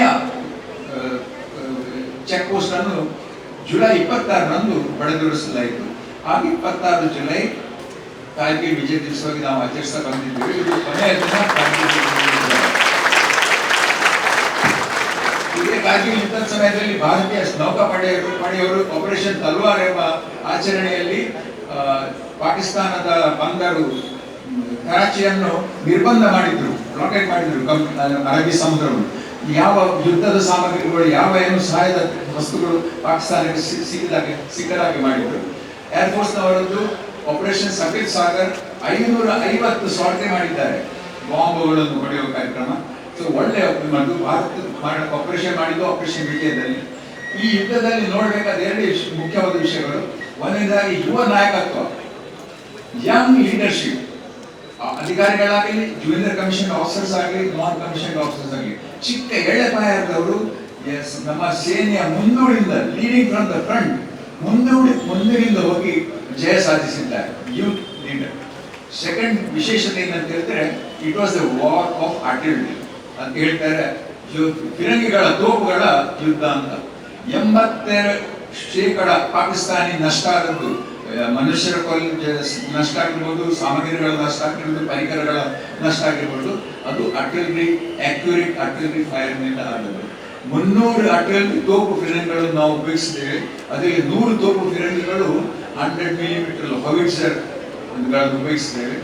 ಸರಿಸುಮಾರು 2.5 ಲಕ್ಷ ಬಾಂಬ್ಗಳನ್ನು ಸುರಿಸಲಾಗಿದೆ. ಒಂದು 160 ಕಿಲೋಮೀಟರ್ ಉದ್ದದ ಜಾಗದಲ್ಲಿ. ಇದೊಂದು ಅಂತ ದಟ್ಟವಾದ ಸಾಂದ್ರತೆಯಲ್ಲಿ ಬಾಂಬ್ ಇದ್ದದ್ದು 2ನೇ ಮಹಾಯುದ್ಧದ ನಂತರ ಇದುವೇ ಮೊದಲ ಉದಾಹರಣೆ. ಇಷ್ಟ ತನಕ ಚಿಕ್ಕ ಸ್ಥಳದಲ್ಲಿ ಅಷ್ಟು ದೊಡ್ಡ ಬಾಂಬಿನ ಸಾಂದ್ರತೆಯಲ್ಲಿ ಇದ್ದಿರಲಿಲ್ಲ. ಕಾಸ್ಟ್ ಆಫ್ ವಾರ್, ಯುದ್ಧದ ಖರ್ಚೆಷ್ಟು? ದಿನಕ್ಕೆ ನಮಗೆ 15 ಕೋಟಿ ಖರ್ಚಾಗಿದೆ. ಅವರು 1999 ರೇಟ್ ಅದು. ಇವತ್ತು ಅದನ್ನು ಲೆಕ್ಕ ಹಾಕುದಾದ್ರೆ ಎಷ್ಟೇ ಜಾಸ್ತಿ ಇರ್ಬೋದು. ಸೊ 15 ಕೋಟಿ ರೂಪಾಯಿ ದಿವಸಕ್ಕೆ 74 ದಿವಸ ನಾವು ಯುದ್ಧ ಮಾಡಿದ್ದೇವೆ ಈ ಪಾಕಿಸ್ತಾನದೊಟ್ಟಿಗೆ. ಇದರಲ್ಲಿ ಭಾರತ ಸರ್ಕಾರ ಇಲ್ಲಿ ತುಂಬಾ ಶೌರ್ಯ ಪ್ರದರ್ಶನಕ್ಕಾಗಿ ಬಿರುದಾವಳಿ ಕೊಟ್ಟಿದ್ದಾರೆ, ಪುರಸ್ಕಾರ ಕೊಟ್ಟಿದ್ದಾರೆ. 4 ಪರಮವೀರ ಚಕ್ರ ಕೊಟ್ಟಿದ್ದಾರೆ, 2 ಮರಣಾಂತರ, 2 ಜೀವಂತ ಇರುವವರಿಗೆ, ಒಂದು 25 ಮಹಾವೀರ ಚಕ್ರ ಇತ್ತು, ಒಂದು 55 ವೀರ ಚಕ್ರಗಳನ್ನು ಕೊಟ್ಟಿದ್ದಾರೆ. ಅಲ್ಲಿ ಎಲ್ಲದರಲ್ಲಿ ಅರ್ಧಕ್ಕರ್ಧ ಮರಣಾಂತರವಾಗಿ ಸಿಕ್ಕಿದ ಚಕ್ರಗಳು, ಬಿರುದಾವಳಿಗಳು. ಮತ್ತೆ ಕೊನೆಯದಾಗ ಒಂದು ಪಾಕಿಸ್ತಾನದ ಗೊಂದಲದ ವಿಪರ್ಯಾಸ ಅಂತ ಹೇಳ್ಬೋದು. ಒಂದೇ ಲೈನಲ್ಲಿ ಹೇಳಿರ್ತೇನೆ. 1999 ಫೆಬ್ರವರಿಯಲ್ಲಿ ನಮ್ಮ ದೇಶದ ಆಗಿನ ಪ್ರಧಾನಿ ವಾಜಪೇಯಿ ಅವರು ಒಂದು ನಿಯೋಗವನ್ನು ಬಸ್ಸಿನಲ್ಲಿ ಪಾಕಿಸ್ತಾನಕ್ಕೆ ಹೋಗಿ, ಲಾಹೋರಿಗೆ ಹೋಗಿ, ಅಲ್ಲಿಯ ಪ್ರಧಾನಿ ನವಾಜ್ ಶರೀಫ್ನೊಟ್ಟಿಗೆ ಮಾತುಕತೆ ಮಾಡಿ ಒಂದು ದೊಡ್ಡ ನಿರ್ಣಯ ತಗೊಂಡ್ರು. ಅದೇನಂದ್ರೆ, ನಾವು 2 ಅಣ್ವಸ್ತ್ರ ದೇಶಗಳು, ನಮ್ಮಲ್ಲಿ ಏನಾದರೂ ಭಿನ್ನಾಭಿಪ್ರಾಯಗಳಿದ್ರೆ ನಾವು ಯುದ್ಧ ಮಾಡಿ ಪರಿಹಾರ ಮಾಡುವುದಲ್ಲ, ಅದಕ್ಕೆ ಬೇರೆ ರೀತಿಯಲ್ಲಿ ಮಾತುಕತೆ ಮಾಡಿ ಪರಿಹಾರ ಮಾಡಬೇಕು ಎಂಬ ದೊಡ್ಡ ನಿರ್ಣಯವನ್ನು ತಗೊಂಡ್ರು. ಇದು ಫೆಬ್ರವರಿ 1999. ಅದುವೇ ವರ್ಷ 3 ತಿಂಗಳು ಕಳೆದ ನಂತರ ಏಪ್ರಿಲ್ನಲ್ಲಿ ಅವರ ಸೇನಾಧಿಕಾರಿ ಪರ್ವೇಜ್ ಮುಷರಫ್ ಅವರು ಭಾರತದ ಒಳಗೆ ನುಗ್ಗಿ ಕಾರ್ಗಿಲ್ನಲ್ಲಿ ತಾಪತ್ರ ಮಾಡಿದ್ದಾರೆ. ಅಲ್ಲಿಗೆ ಮುಗಿಲಿಲ್ಲ, ಮುಂದೆ ಹೋಗಿ ಅದುವೇ ವರ್ಷ ನವೆಂಬರ್ನಲ್ಲಿ ಅಲ್ಲಿ ಪಾಕಿಸ್ತಾನದಲ್ಲಿ ನವಾಜ್ ಶರೀಫ್ನವರು ಈ ಪರ್ವೇಜ್ ಮುಷರಫ್ನವರು ಪದಚ್ಯುತಿ ಮಾಡಿದ್ರು, ಡಿಸ್ಮಿಸ್ ಮಾಡಿದ್ರು. ಅದಕ್ಕೆ ಉಲ್ಟವಾಗಿ ಅವರು ಕ್ಷಿಪ್ರ ಕ್ರಾಂತಿ ಮಾಡಿ ಪ್ರಧಾನಿ ಅವರನ್ನೇ ಡಿಸ್ಮಿಸ್ ಮಾಡಿಬಿಟ್ರು. ಅಲ್ಲಿ ಮಿಲಿಟರಿ ಕೂ ಆಯಿತು ನವೆಂಬರ್ನಲ್ಲಿ. ಆ್ಯಂಡ್ ಅದರಲ್ಲಿ ಅವರನ್ನು ಪದಚ್ಯುತಿ ಮಾಡಿ ಅರೆಸ್ಟ್ ಮಾಡಿ ಮತ್ತೆ ಸೌದಿ ಅರೇಬಿಯಾದ ಮಧ್ಯಸ್ಥಿಕೆಯಲ್ಲಿ ಅವರನ್ನು ಅಲ್ಲಿ ಕಳಿಸ್ಕೊಳ್ಳಲಾಯಿತು. ನೋಡಿ, ಒಂದೇ ವರ್ಷದಲ್ಲಿ 3 ಕಾರ್ಯಕ್ರಮ. ಭಾರತದ ನಿಯೋಗ ಪ್ರಧಾನಿಯವರು ಹೋದದ್ದು ಪಾಕಿಸ್ತಾನಕ್ಕೆ ಫೆಬ್ರವರಿಯಲ್ಲಿ, 3 ತಿಂಗಳ ನಂತರ ಅವರು ಬಂದದ್ದು, ಮತ್ತೆ 3 ತಿಂಗಳ ನಂತರ ಇನ್ನು ಅಲ್ಲಿ ಅಲ್ಲಿ ಪಾಕಿಸ್ತಾನದ ಸರ್ಕಾರ ರಾಜಕೀಯ ಗೊಂದಲ ಒಂದು ವಿಶೇಷತೆ. ಇಷ್ಟೇ ನಾನು 2 ಮಾತು ಮುಗಿಸ್ತೇನೆ. ಧನ್ಯವಾದ. Thank you. 4 ದಿವಸದ ಕಾರ್ಯಕ್ರಮ ಏನೆಲ್ಲ ಯುದ್ಧ ಆಯಿತು, ಬಾಯಿಪಾಟಾಗಿ ಏನು ಪ್ರಯತ್ನವಿಲ್ಲದೆ ಅವರು ಮಾಡಿದಂಥ ಒಂದು ಸಾಧನೆ ಎಲ್ಲೂ ಜೋರಾಗಿ ತಪ್ಪಾಗಿದೆ. ಇವತ್ತು ನಮ್ಮೊಂದಿಗೆ ನಾವೆಲ್ಲರೂ ಹೇಳ್ತೇವೆ, ಯುವಕರಿಗೆ ಅವರ ರೋಲ್ ಮಾಡೆಲ್ ಅಂದರೆ ವಿರಾಟ್ ಅವರು. ದಯವಿಟ್ಟು ಒಂದೆರಡು ಮಾತನಾಡಬೇಕಾಗಿ ಕೇಳಿಕೊಳ್ತೇನೆ. All patriotic citizens of Mangalore, my fellow brother veteran of Army, Navy and Air Force, NCC cadets, this is not the time to give any speeches. Make it as short and as sweet as possible. Basically, we are gathered here to pay respect to the sacrifices of our great soldiers of Indian Army and Air Force who sacrificed their lives in the Kargil war. As far as I am concerned personally, since 1969 till 2003, I had taken part in all the operations in Indian Army. My only regret is that I could not take physically part in the Kargil war. That time I was commanding a mountain brigade at 16,000 feet facing Chinese in Sikkim. At an eyeball to eyeball deployment, we could shake hands with the Chinese soldiers. That time we had got cautionary warning to ensure that the Chinese don't take any, in Hindi says panga, don't take panga with the Indian Army. So we were ready. My contribution was, there was a Bofors regiment in my brigade. It was, see the logistics of the Indian Army. I was given 24 hours to move one Bofors regiment from Sikkim to Kargil. Can you imagine? From 14,000 feet in Sikkim, come down to Siliguri to sea level, load them into trains and then move them to Pathankot and move them up to Kargil. And that was what we had done. For your knowledge, generally at a given time, Captain Chowta would know, 25% of the people are on leave.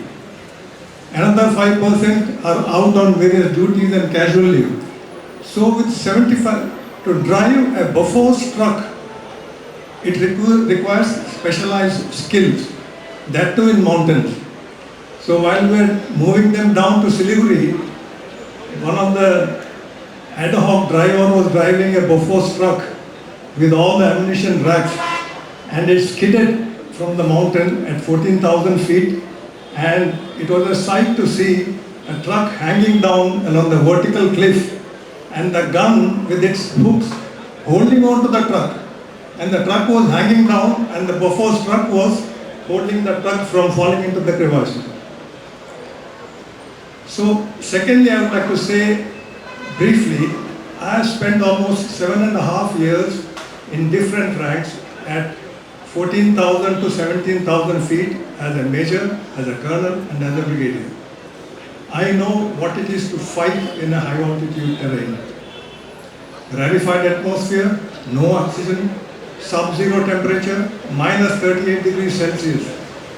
Today you think in yourself that a soldier who was sent to Kargil had to assault the cliff with more than 25 kgs on his back, carries personal arms and personal ammunition, and carries water bottles, and assault on the vertical cliff under the direct sight of enemy automatic weapons. For your information, most of the European countries and the top powers of the world, they were very happy that India was in a tight corner. Bill Clinton never thought that India would be able to reclaim that lost features. They are all happy. They are celebrating, honestly, because I was privy to all this information. But when Indian Army soldiers, when they considered that nation comes first, always and every time, and they considered nation before self, they assaulted these features. It becomes breathless for a normal man, a healthy man to walk in a high altitude. But these people carried their weapons and ammunition, everything, and fought and proved nothing is impossible if you have resoluteness. So today we have to salute these immortal souls who are living in this great granite column. It is their sacrifice. Today you are sitting and enjoying this morning, and let us pay silent homage to them. Finally, I would like to thank our two young MPs and MLAs and MLCs, three MLCs, for bringing this T-55 tank to Mangalore.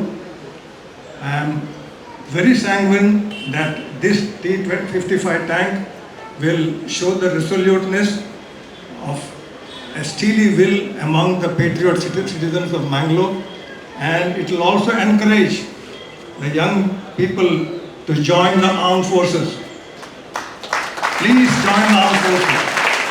In 1969, when I joined the armed forces, my parents were in tears. They said, don't go, don't go. But I was determined. But someone finally said, out of frustration, I sayar ondulle.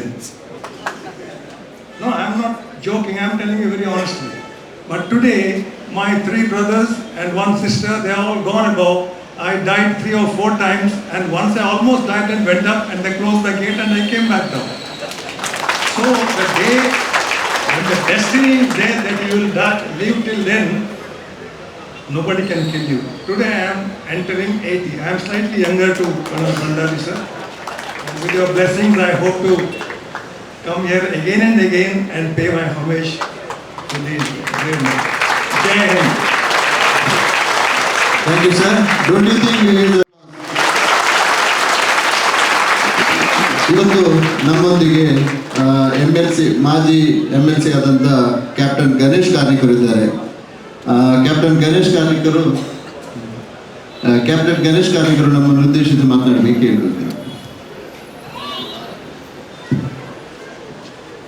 ಎಲ್ಲ ಮಾಜಿ ಸೈನಿಕರಿಗೆ ಅತ್ಯಂತ ಶ್ರದ್ಧೆಯ ಗೌರವಗಳ ವಂದನೆಯನ್ನು ಸಲ್ಲಿಸ್ತಾ ಈ ಒಂದು ದೇಶಭಕ್ತಿಯ ರಾಷ್ಟ್ರಪ್ರೇಮದ ಕಾರ್ಯಕ್ರಮದಲ್ಲಿ ಭಾಗವಹಿಸಿದ ನಮ್ಮ ಮಂಗಳೂರಿನ ಎಲ್ಲ ನಾಗರಿಕ ಬಂಧುಗಳೇ, ಶ್ರದ್ಧೆಯ ತಾಯಂದ್ರೆ, ಪ್ರತಿ ವರ್ಷ ಬರ್ತೇವೆ ಇಲ್ಲಿಗೆ, ಪ್ರತಿ ವರ್ಷ ಬಂದು ಗೌರವ ಸಲ್ಲಿಸ್ತೇವೆ. ಬ್ರಿಗೇಡಿಯರ್ ಐಎನ್ ರೈ ಅವರು ಮಾತಾಡಬೇಕಾದ್ರೆ ಒಂದು ಕಡೆ ಕಣ್ಣಂಚು ಒದ್ದೆ ಆಗ್ತಾ ಇತ್ತು. 527 ಜನ ಸೈನಿಕರು ನನ್ನ ಹಾಗೆ, ನಮ್ಮೆಲ್ಲರ ಹಾಗೆ ಅದೇ ಸಮಸ್ಯೆಗಳು, ಅದೇ ಸಾಮಾಜಿಕ ವಾತಾವರಣ, ಅದೇ ಹಳ್ಳಿಯಿಂದ ಬಂದಂಥ ಸಾಮಾನ್ಯ ಸೈನಿಕರು. ಒಂದು ಕ್ಷಣ ಕೂತು ನಾವೆಲ್ಲ ಇಲ್ಲಿ ಆಲೋಚನೆ ಮಾಡುವ, ಆ ಸೈನಿಕರು ಯಾಕೆ ಅತ್ಯಂತ ಕಡಿದಾದ ಪ್ರದೇಶದಲ್ಲಿ ಹೋಗಿಬಿಟ್ಟು ಗಡಿಯಾಚೆಯಿಂದ ಬರುವಂಥ ಗುಂಡಿಗೆ ಎದೆ ಒಡ್ಡಬೇಕಾದ್ರೆ ಅದು ಯಾವ ಕೆಚ್ಚೆದೆ ಇರಬೇಕು, ಯಾವ ಧೈರ್ಯ ಇರಬೇಕು, ಯಾವ ಸಮರ್ಪಣಾ ಮನೋಭಾವ ಇರಬೇಕು, ನಾನು ಯಾರಿಗಾಗಿ ಈ ದಿನವನ್ನು ಪ್ರಾಣಾರ್ಪಣೆ ಮಾಡ್ತಾ ಇದ್ದೀನಿ ಅಂತ ಭಾವನೆ ಜಾಗೃತ ಆಗಿರಬೇಕು. ವರ್ಷಕ್ಕೆ 1 ಸತಿಯೋ 2 ಸತಿಯೋ ಬಂದು ನಮ್ಮ ಸೈನಿಕರ ಬಲಿದಾನವನ್ನು ಶ್ರದ್ಧೆಯಿಂದ ನೆನಪು ಮಾಡೋದು ಕರ್ತವ್ಯ ನಮ್ಮದು. ಆದರೆ ಇದಾದ ಮೇಲೆ ವರ್ಷ ಪೂರ್ತಿ ಏನು ಮಾಡ್ತೀವಿ? ನಾನು ಸೈನ್ಯದ ಕಥೆ ಹೇಳಲಿಕ್ಕೆ ಹೋಗೋದಿಲ್ಲ, ಆದರೆ ನಿಮ್ಮ ಹತ್ರ ಕೈ ಮುಗಿದು ವಿನಂತಿ ಮಾಡ್ತೇನೆ. ಹೇಗೆ ಇಲ್ಲಿ ಒಂದು ಬರೆದಿದ್ದೇವೆ, they gave their today for our tomorrow ಅಂತ. ನಮ್ಮೆಲ್ಲರ ಇಂದಿಗಾಗಿ, ನಮ್ಮೆಲ್ಲರ ನಾಳೆಗಾಗಿ ತಮ್ಮ ಕುಟುಂಬದ ದೂರವಾಗಿ ಗಡಿಯಲ್ಲಿ ಪ್ರಾಣಾರ್ಪಣೆ ಮಾಡುವಂಥ ಸೈನಿಕ, ಅವನ ಮನಸ್ಸಲ್ಲಿ ಒಂದೇ ಭಾವನೆ ಇರುತ್ತೆ, ನನ್ನ ಬಲಿದಾನದಿಂದ ನನ್ನ ಸಹೋದರ ಸಹೋದರಿಯರು ಈ ದೇಶದಲ್ಲಿ ಶಾಂತಿಯುತವಾಗಿ ಸಮೃದ್ಧವಾಗಿ ತಮ್ಮ ಬಾಳ್ವೆ ಮಾಡಲಿ ಅಂತ ಹೇಳಿ. ನಿಮ್ಮ ಹತ್ರ ವಿನಂತಿ ಏನು ಅಂತ ಹೇಳಿದರೆ, ನಮಗೇನು ಸಮಾಜದಲ್ಲಿ ಜವಾಬ್ದಾರಿ ಸಿಕ್ಕಿದೆ ಆ ಸ್ಥಾನದಲ್ಲಿ ನಾವು ಮಾಡುವ ಎಲ್ಲ ಚಟುವಟಿಕೆಗಳಲ್ಲಿ ರಾಷ್ಟ್ರ ಮೊದಲು ಹೇಳುವ ಭಾವನೆಯಿಂದ ನಮ್ಮನ್ನು ತೊಡಗಿಸಿಕೊಂಡ್ರೆ ಪ್ರತಿನಿತ್ಯ ಈ ಬಲಿದಾನ ಮಾಡಿದ ಎಲ್ಲ ಸೈನಿಕರಿಗೆ ನಾವು ಶ್ರದ್ಧಾಂಜಲಿ ಸಮರ್ಪಣೆ ಮಾಡಿದಾಗೆ ಆಗುತ್ತೆ. ಜಾತಿ, ಮತ, ಭಾಷೆ, ಪ್ರಾಂತ, ಮೇಲು ಕೀಳು, ಸ್ಪೃಶ್ಯ ಅಸ್ಪೃಶ್ಯ, ಮುಂದುಳಿದವರು, ಹಿಂದುಳಿದವರು, ಬಡವರು, ಶ್ರೀಮಂತರು, ಕಲಿತವರು, ಕಲಿದಿದ್ದವರು, ಹಳ್ಳಿಯವರು, ದಿಲ್ಲಿಯವರು, ಆ ಪಾರ್ಟಿ ಈ party, APL card, BPL card. ಬಂಧುಗಳೇ, ಭಾರತೀಯ ಎಲ್ಲೋ ಕಳೆದು ಹೋಗ್ಬಿಟ್ಟಿದ್ದಾನೆ. ಯಾವ ಕ್ಷಣದಲ್ಲಿ ನಮ್ಮೆಲ್ಲರ ವ್ಯಕ್ತಿತ್ವದಲ್ಲಿ ರಾಷ್ಟ್ರ ಮೊದಲು ಹೇಳುವ ದೇಶಭಕ್ತಿಯ, ರಾಷ್ಟ್ರ ಪ್ರೇಮದ ಭಾವನೆ ಜಾಗೃತ ಆಗುತ್ತೆ, ನಾವು ಮಾಡುವ ಎಲ್ಲ ಚಟುವಟಿಕೆಗಳಲ್ಲಿ ಈ ಭಾವನೆಯನ್ನು ಪ್ರತಿಬಿಂಬಿಸ್ತೇವೆ, ಆ ಸೈನಿಕನ ಬಲಿದಾನ ವ್ಯರ್ಥ ಆಗುವುದಿಲ್ಲ. ನಾವೆಲ್ಲ ಒಂದೇ ಭಾವನೆಯಿಂದ ಒಂದೇ ದಿಕ್ಕಿನೆಡೆಗೆ ಹೆಜ್ಜೆ ಹಾಕುವಂಥ ಈ ಕಾಲಘಟ್ಟದಲ್ಲಿ ಸೈನಿಕರ ರಾಷ್ಟ್ರ ಪ್ರೇಮವನ್ನು ನೆನಪು ಮಾಡಿಕೊಂಡು ನಾವು ಅದೇ ಹೆಜ್ಜೆಯಲ್ಲಿ ಸಾಗುವಂತ ಹೇಳ್ತಾ, ತಮ್ಮೆಲ್ಲರಿಗೆ ಇನ್ನು ಮುಂದಿನ ದಿನಗಳಲ್ಲಿ ಬರುವಾಗ ನಮ್ಮ ಮನೆಯ ಮಕ್ಕಳನ್ನು ಕರ್ಕೊಂಡು ಬರಬೇಕು. ಮಾನ್ಯ ಸಂಸದರು ಟ್ಯಾಂಕನ್ನು ಯಾಕೆ ತಂದು ನಿಲ್ಲಿಸಿದ್ದಾರೆ ಇಲ್ಲಿ, ಅಥವಾ ಇನ್ನೂ ಪ್ರಯತ್ನ ಆಗ್ತಾ ಇದೆ ಈ ಭಾಗದಲ್ಲಿ ಒಂದು ಯುದ್ಧ ವಿಮಾನವನ್ನು ತಂದು ನಿಲ್ಲಿಸಬೇಕು ಅನ್ನುವಂಥ ಕಲ್ಪನೆ ಇದೆ. ಇದೆಲ್ಲವೂ ಕೂಡ ಪ್ರತಿನಿತ್ಯ ನಮ್ಮ ಸಮಾಜದಲ್ಲಿ ಎಲ್ಲೋ ಮರೆಯಾಗಿರುವಂಥ ಆ ರಾಷ್ಟ್ರ ಪ್ರೇಮವನ್ನು ಜಾಗೃತಗೊಳಿಸಲಿಕ್ಕೆ ನಮ್ಮೆಲ್ಲರಿಗೆ ಸಹಕಾರ ನೀಡಲಿ ಅಂತ ಹೇಳ್ತಾ, ಈ ಕಾರ್ಗಿಲ್ ಯುದ್ಧದಲ್ಲಿ ಮಡಿದ 527 ವೀರ ಯೋಧರನ್ನು ಅತ್ಯಂತ ಶ್ರದ್ಧೆಯಿಂದ ಗೌರವ ನೆನಪು ಮಾಡಿಕೊಳ್ತಾ, ಮತ್ತು ಸುಮಾರು 1250ಕ್ಕೂ ಹೆಚ್ಚು ಜನ ಯಾರು ಗಾಯಾಳುಗಳಾಗಿದ್ದಾರೆ ಅವರಿಗೂ ಅವರ ಕುಟುಂಬದವರಿಗೂ ಭಗವಂತ ಎಲ್ಲ ಒಳ್ಳೆಯದನ್ನು ಕರುಣಿಸಲಿ ಅಂತ ಪ್ರಾರ್ಥನೆ ಮಾಡಿಕೊಂಡು ಒಂದು ವಿನಂತಿ ಮಾಡ್ತೇನೆ. ಕುಳಿತುಕೊಂಡಲ್ಲೇ 2 ಮುಷ್ಟಿ ಬಿಗಿ ಮಾಡಿ 3 ಸಲ ಜೈ ಹಿಂದ್ ಹೇಳಿ ಘೋಷಣೆ ಮಾಡಬೇಕು ಎಲ್ಲರೂ ಕೂಡ. ಜೈ ಹಿಂದ್. ವೇದಿಕೆಯಲ್ಲಿ ರೆಡ್ ಕ್ರಾಸ್ ಸಂಸ್ಥೆಯ ಅಧ್ಯಕ್ಷ ಈ ಒಂದು ಯುದ್ಧ ಸ್ಮಾರಕ ನನಗೆ ಈಗಲೂ ನೆನಪಿದೆ. 1 ಲಕ್ಷ ರೂಪಾಯಿ ನಾನು ಈ ಒಂದು ಸ್ಮಾರಕಕ್ಕೆ ಕೊಡ್ತೇನೆ ಎಂಬುದಾಗಿ ಭರವಸೆ ಮಾತ್ರ ಅಲ್ಲ, ಅದನ್ನು ನಡೆಸಿಕೊಟ್ಟಂತಹ ಒಂದು ಕೀರ್ತಿ ಇದ್ರೆ ಅದು ಶಾಸಕರಿಗೆ. ಅದರೊಟ್ಟಿಗೆ ಮತ್ತೊಂದು ಹೇಳಲೇಬೇಕಾಗ್ತದೆ, ನಮ್ಮ ಕಟ್ಟಡ ಮಾಜಿ ಸೈನಿಕರ ಸ್ವಲ್ಪ ಅದರಲ್ಲಿ ರಿಟೈನಿಂಗ್ ವಾಲ್ನ ಒಂದು ಸಮಸ್ಯೆ ಇತ್ತು ಮಳೆಯಿಂದಾಗಿ ಎಂಬುದಾಗಿ ಹೆಮ್ಮೆಯಲ್ಲಿ ಹೇಳಿದಂಥವರು ನಮ್ಮ ಶಾಸಕರು. ಈಗ ಶಾಸಕರು ನಮ್ಮನ್ನು ಉದ್ದೇಶಿಸಿ ಮಾತನಾಡಬೇಕಾಗಿ ಕೇಳಿಕೊಳ್ತೇನೆ.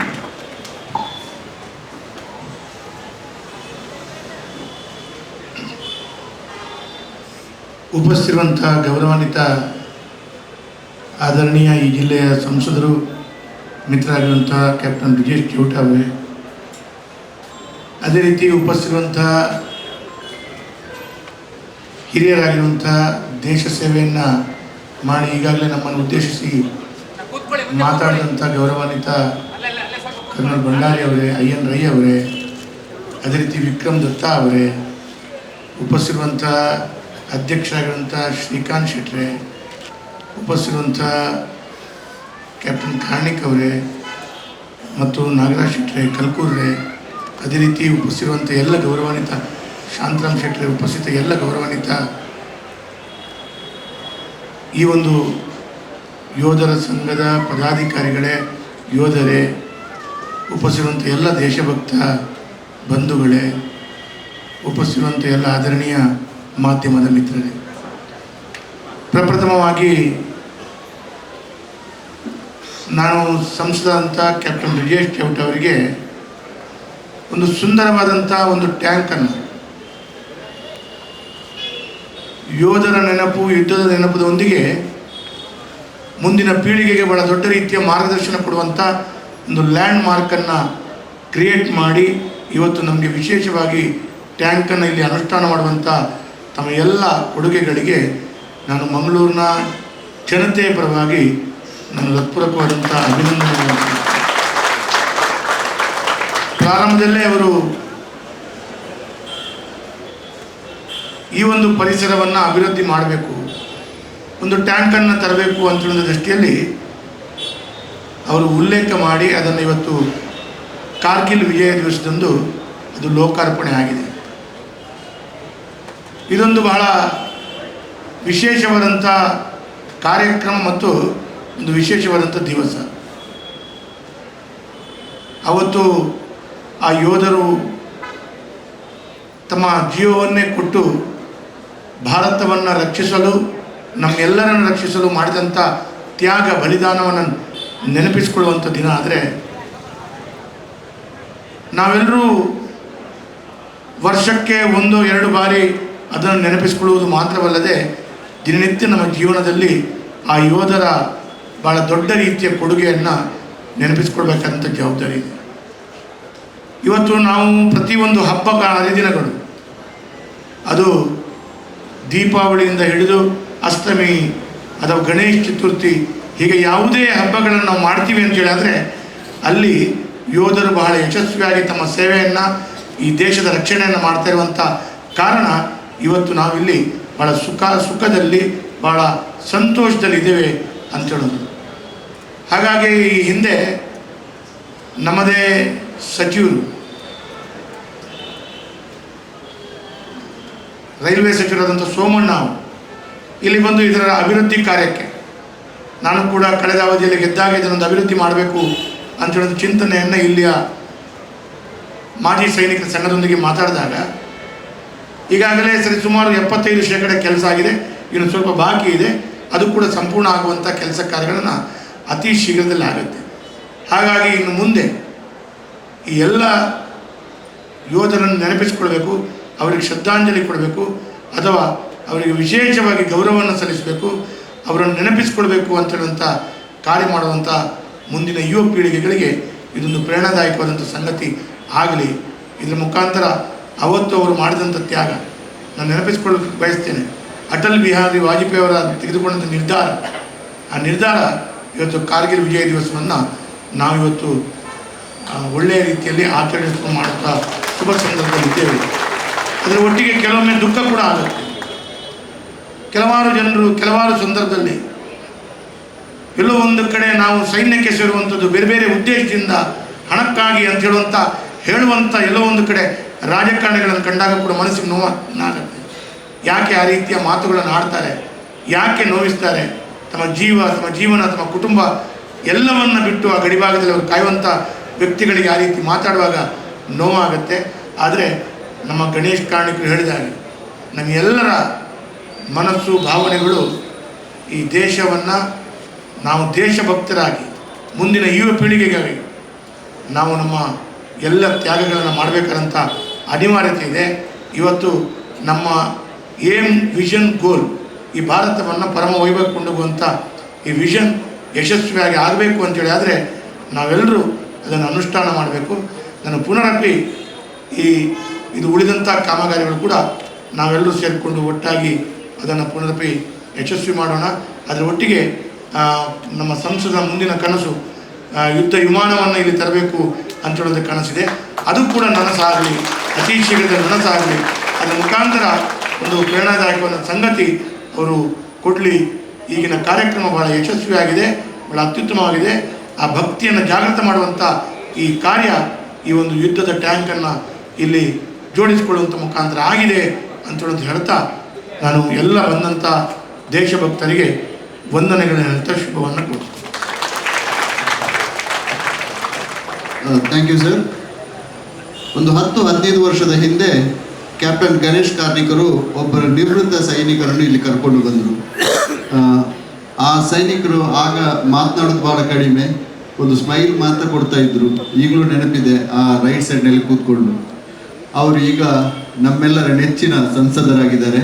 ಕ್ಯಾಪ್ಟನ್ ಬ್ರಜೇಶ್ ಚೌಧರಿ ಈ ಒಂದು ಯುದ್ಧ ಸ್ಮಾರಕ ಇರಲಿ ಅಥವಾ ಟ್ಯಾಂಕನ್ನು ತಂದಂಥ ಕೀರ್ತಿ ನಮ್ಮ ನೆಚ್ಚಿನ ಲೋಕಸಭಾ ಸದಸ್ಯರಿಗೆ ಸಲ್ಲುತ್ತದೆ. ಅವರು ನಮ್ಮನ್ನು ಉದ್ದೇಶಿಸಿ ಮಾತನಾಡಬೇಕಾಗಿ ಕೇಳಿಕೊಳ್ತೇವೆ.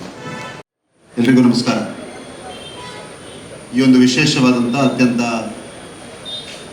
ಪ್ರೇರಣಾದಾಯಿಯಾಗಿರುವಂಥ ಮತ್ತು ರಾಷ್ಟ್ರ ಮೊದಲು ಅನ್ನುವಂಥ ಒಂದು ಪರಿಕಲ್ಪನೆಯನ್ನು ಮತ್ತೊಮ್ಮೆ ನಮ್ಮೆಲ್ಲರಲ್ಲಿ ಜಾಗೃತಗೊಳಿಸುವಂಥ ಕಾರ್ಯಕ್ರಮವಾದಂಥ ಕಾರ್ಗಿಲ್ ವಿಜಯ ದಿವಸದ ಈ ಶುಭ ಸಂದರ್ಭದಲ್ಲಿ ನಾನು ಇಡೀ ದಕ್ಷಿಣ ಕನ್ನಡ ಜಿಲ್ಲೆಯ ಸಮಸ್ತ ಜನರ ಪರವಾಗಿ ಈ ದೇಶಕ್ಕೋಸ್ಕರ ತಮ್ಮ ಸರ್ವೋಚ್ಚ ಬಲಿದಾನವನ್ನು ಮಾಡಿದಂಥ 227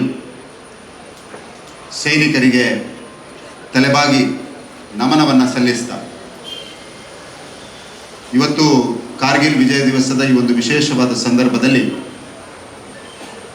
ಇಡೀ ದಕ್ಷಿಣ ಕನ್ನಡ ಜಿಲ್ಲೆಯ ಎಲ್ಲ ಸೈನಿಕರಿಗೆ ನಾವೆಲ್ಲರೂ ಒಟ್ಟಾಗಿ ಸೇರಿ ಒಂದು T-55 ಟ್ಯಾಂಕನ್ನು ಸಮರ್ಪಣೆ ಮಾಡಿದ್ದೇವೆ. ಬಂಧುಗಳೇ, T-55 ಟ್ಯಾಂಕ್ ಅನ್ನುವಂಥದ್ದು ಕೇವಲ ಒಂದು ಉಕ್ಕಿನ ವಸ್ತು ಅಥವಾ ಶಸ್ತ್ರಾಸ್ತ್ರ, ಅದು ಒಂದು ವಾಹನ ಅಲ್ಲ. ಅದು ನಮ್ಮ ಅಸಂಖ್ಯಾತ ಸೈನಿಕರ ತ್ಯಾಗ, ಧೈರ್ಯ, ಈ ದೇಶದ ಭವಿಷ್ಯಕ್ಕೋಸ್ಕರ ಅವರು ಸಮರ ಭೂಮಿಯಲ್ಲಿ ಮಾಡಿರುವಂತಹ ಸಾಹಸ ಗಾಥೆಗಳ ಒಂದು ಜೀವಂತ ಸಾಕ್ಷಿ. ಆ ಸಾಕ್ಷಿಯನ್ನ, ಆ ಪ್ರೇರಣೆಯ ವಸ್ತನ್ನ ಮಂಗಳೂರಿನ ಕೇಂದ್ರ ಭಾಗದಲ್ಲಿ ಈ ಒಂದು ಪೂಜನೀಯ ಸ್ಥಳದಲ್ಲಿ ನಾವು ಯಾಕೆ ಇಟ್ಟಿದ್ದೇವೆ ಅಂದರೆ, ಇವತ್ತು ವಾಟ್ಸಪ್ನಲ್ಲಿ ನಾನೊಂದು ಮೀಮನ್ನು ನೋಡಿದೆ. 99ರ ಕಾರ್ಗಿಲ್ ಯುದ್ಧವನ್ನು our generation fought that war for today's Gen Z ಅನ್ನುವಂಥದ್ದನ್ನು ಅದನ್ನು ಬರೆದಿದೆ. ಇವತ್ತಿನ ಜೆನ್ಸಿ ಈ ದೇಶದ ಭವಿಷ್ಯದ ಬಗ್ಗೆ ಮಾತನಾಡಬೇಕಾದ್ರೆ, ಈ ದೇಶ ಒಳ್ಳೆ ದಿಕ್ಕಿನಲ್ಲಿ ಸಾಗಬೇಕು, 2047ರಲ್ಲಿ ನಮ್ಮ ಪ್ರಧಾನಮಂತ್ರಿಯ ಕನಸಾದಂಥ ಒಂದು ವಿಕಸಿತ ಭಾರತ ನಿರ್ಮಾಣ ಆಗಬೇಕಾದ್ರೆ ಆವತ್ತಿನ ಜನರೇಷನ್ ಪ್ರಾಣಾರ್ಪಣೆ ಮಾಡಿದಕ್ಕೋಸ್ಕರ ಬ್ರಿಗೇಡಿಯರ್ ರೈ ಅವರು ಹೇಳಿದಂಥ ಆ 18,000 ಅಡಿಯಲ್ಲಿ 21,000 ಅಡಿಯಲ್ಲಿ ಬ್ಯಾಕ್ ಪ್ಯಾಕನ್ನು ಹಾಕಿಕೊಂಡು ರಾಕೆಟ್ ಲಾಂಚರ್ನ ಹಿಡಿದುಕೊಂಡು ಏ ದಿಲ್ ಮಾಂಗೆ ಮೋರ್ ಅನ್ನುವಂಥ ಮಾತನ್ನು ಹೇಳ್ತಾ ತಮ್ಮ ಪ್ರಾಣವನ್ನೇ ಆ ಟೈಗರ್ ಹಿಲ್ಸ್ನಲ್ಲಿ ಕೊಟ್ಟಂಥ ವಿಕ್ರಮ್ ಬಾತ್ರನ ಜನರೇಷನ್ನಿಂದ ಕಾರಣ ಆಗಿದೆ ಅಂತ ಈ ಸಂದರ್ಭದಲ್ಲಿ ಹೇಳಲಿಕ್ಕೆ ಬಯಸ್ತಾ ಇದ್ದೇನೆ.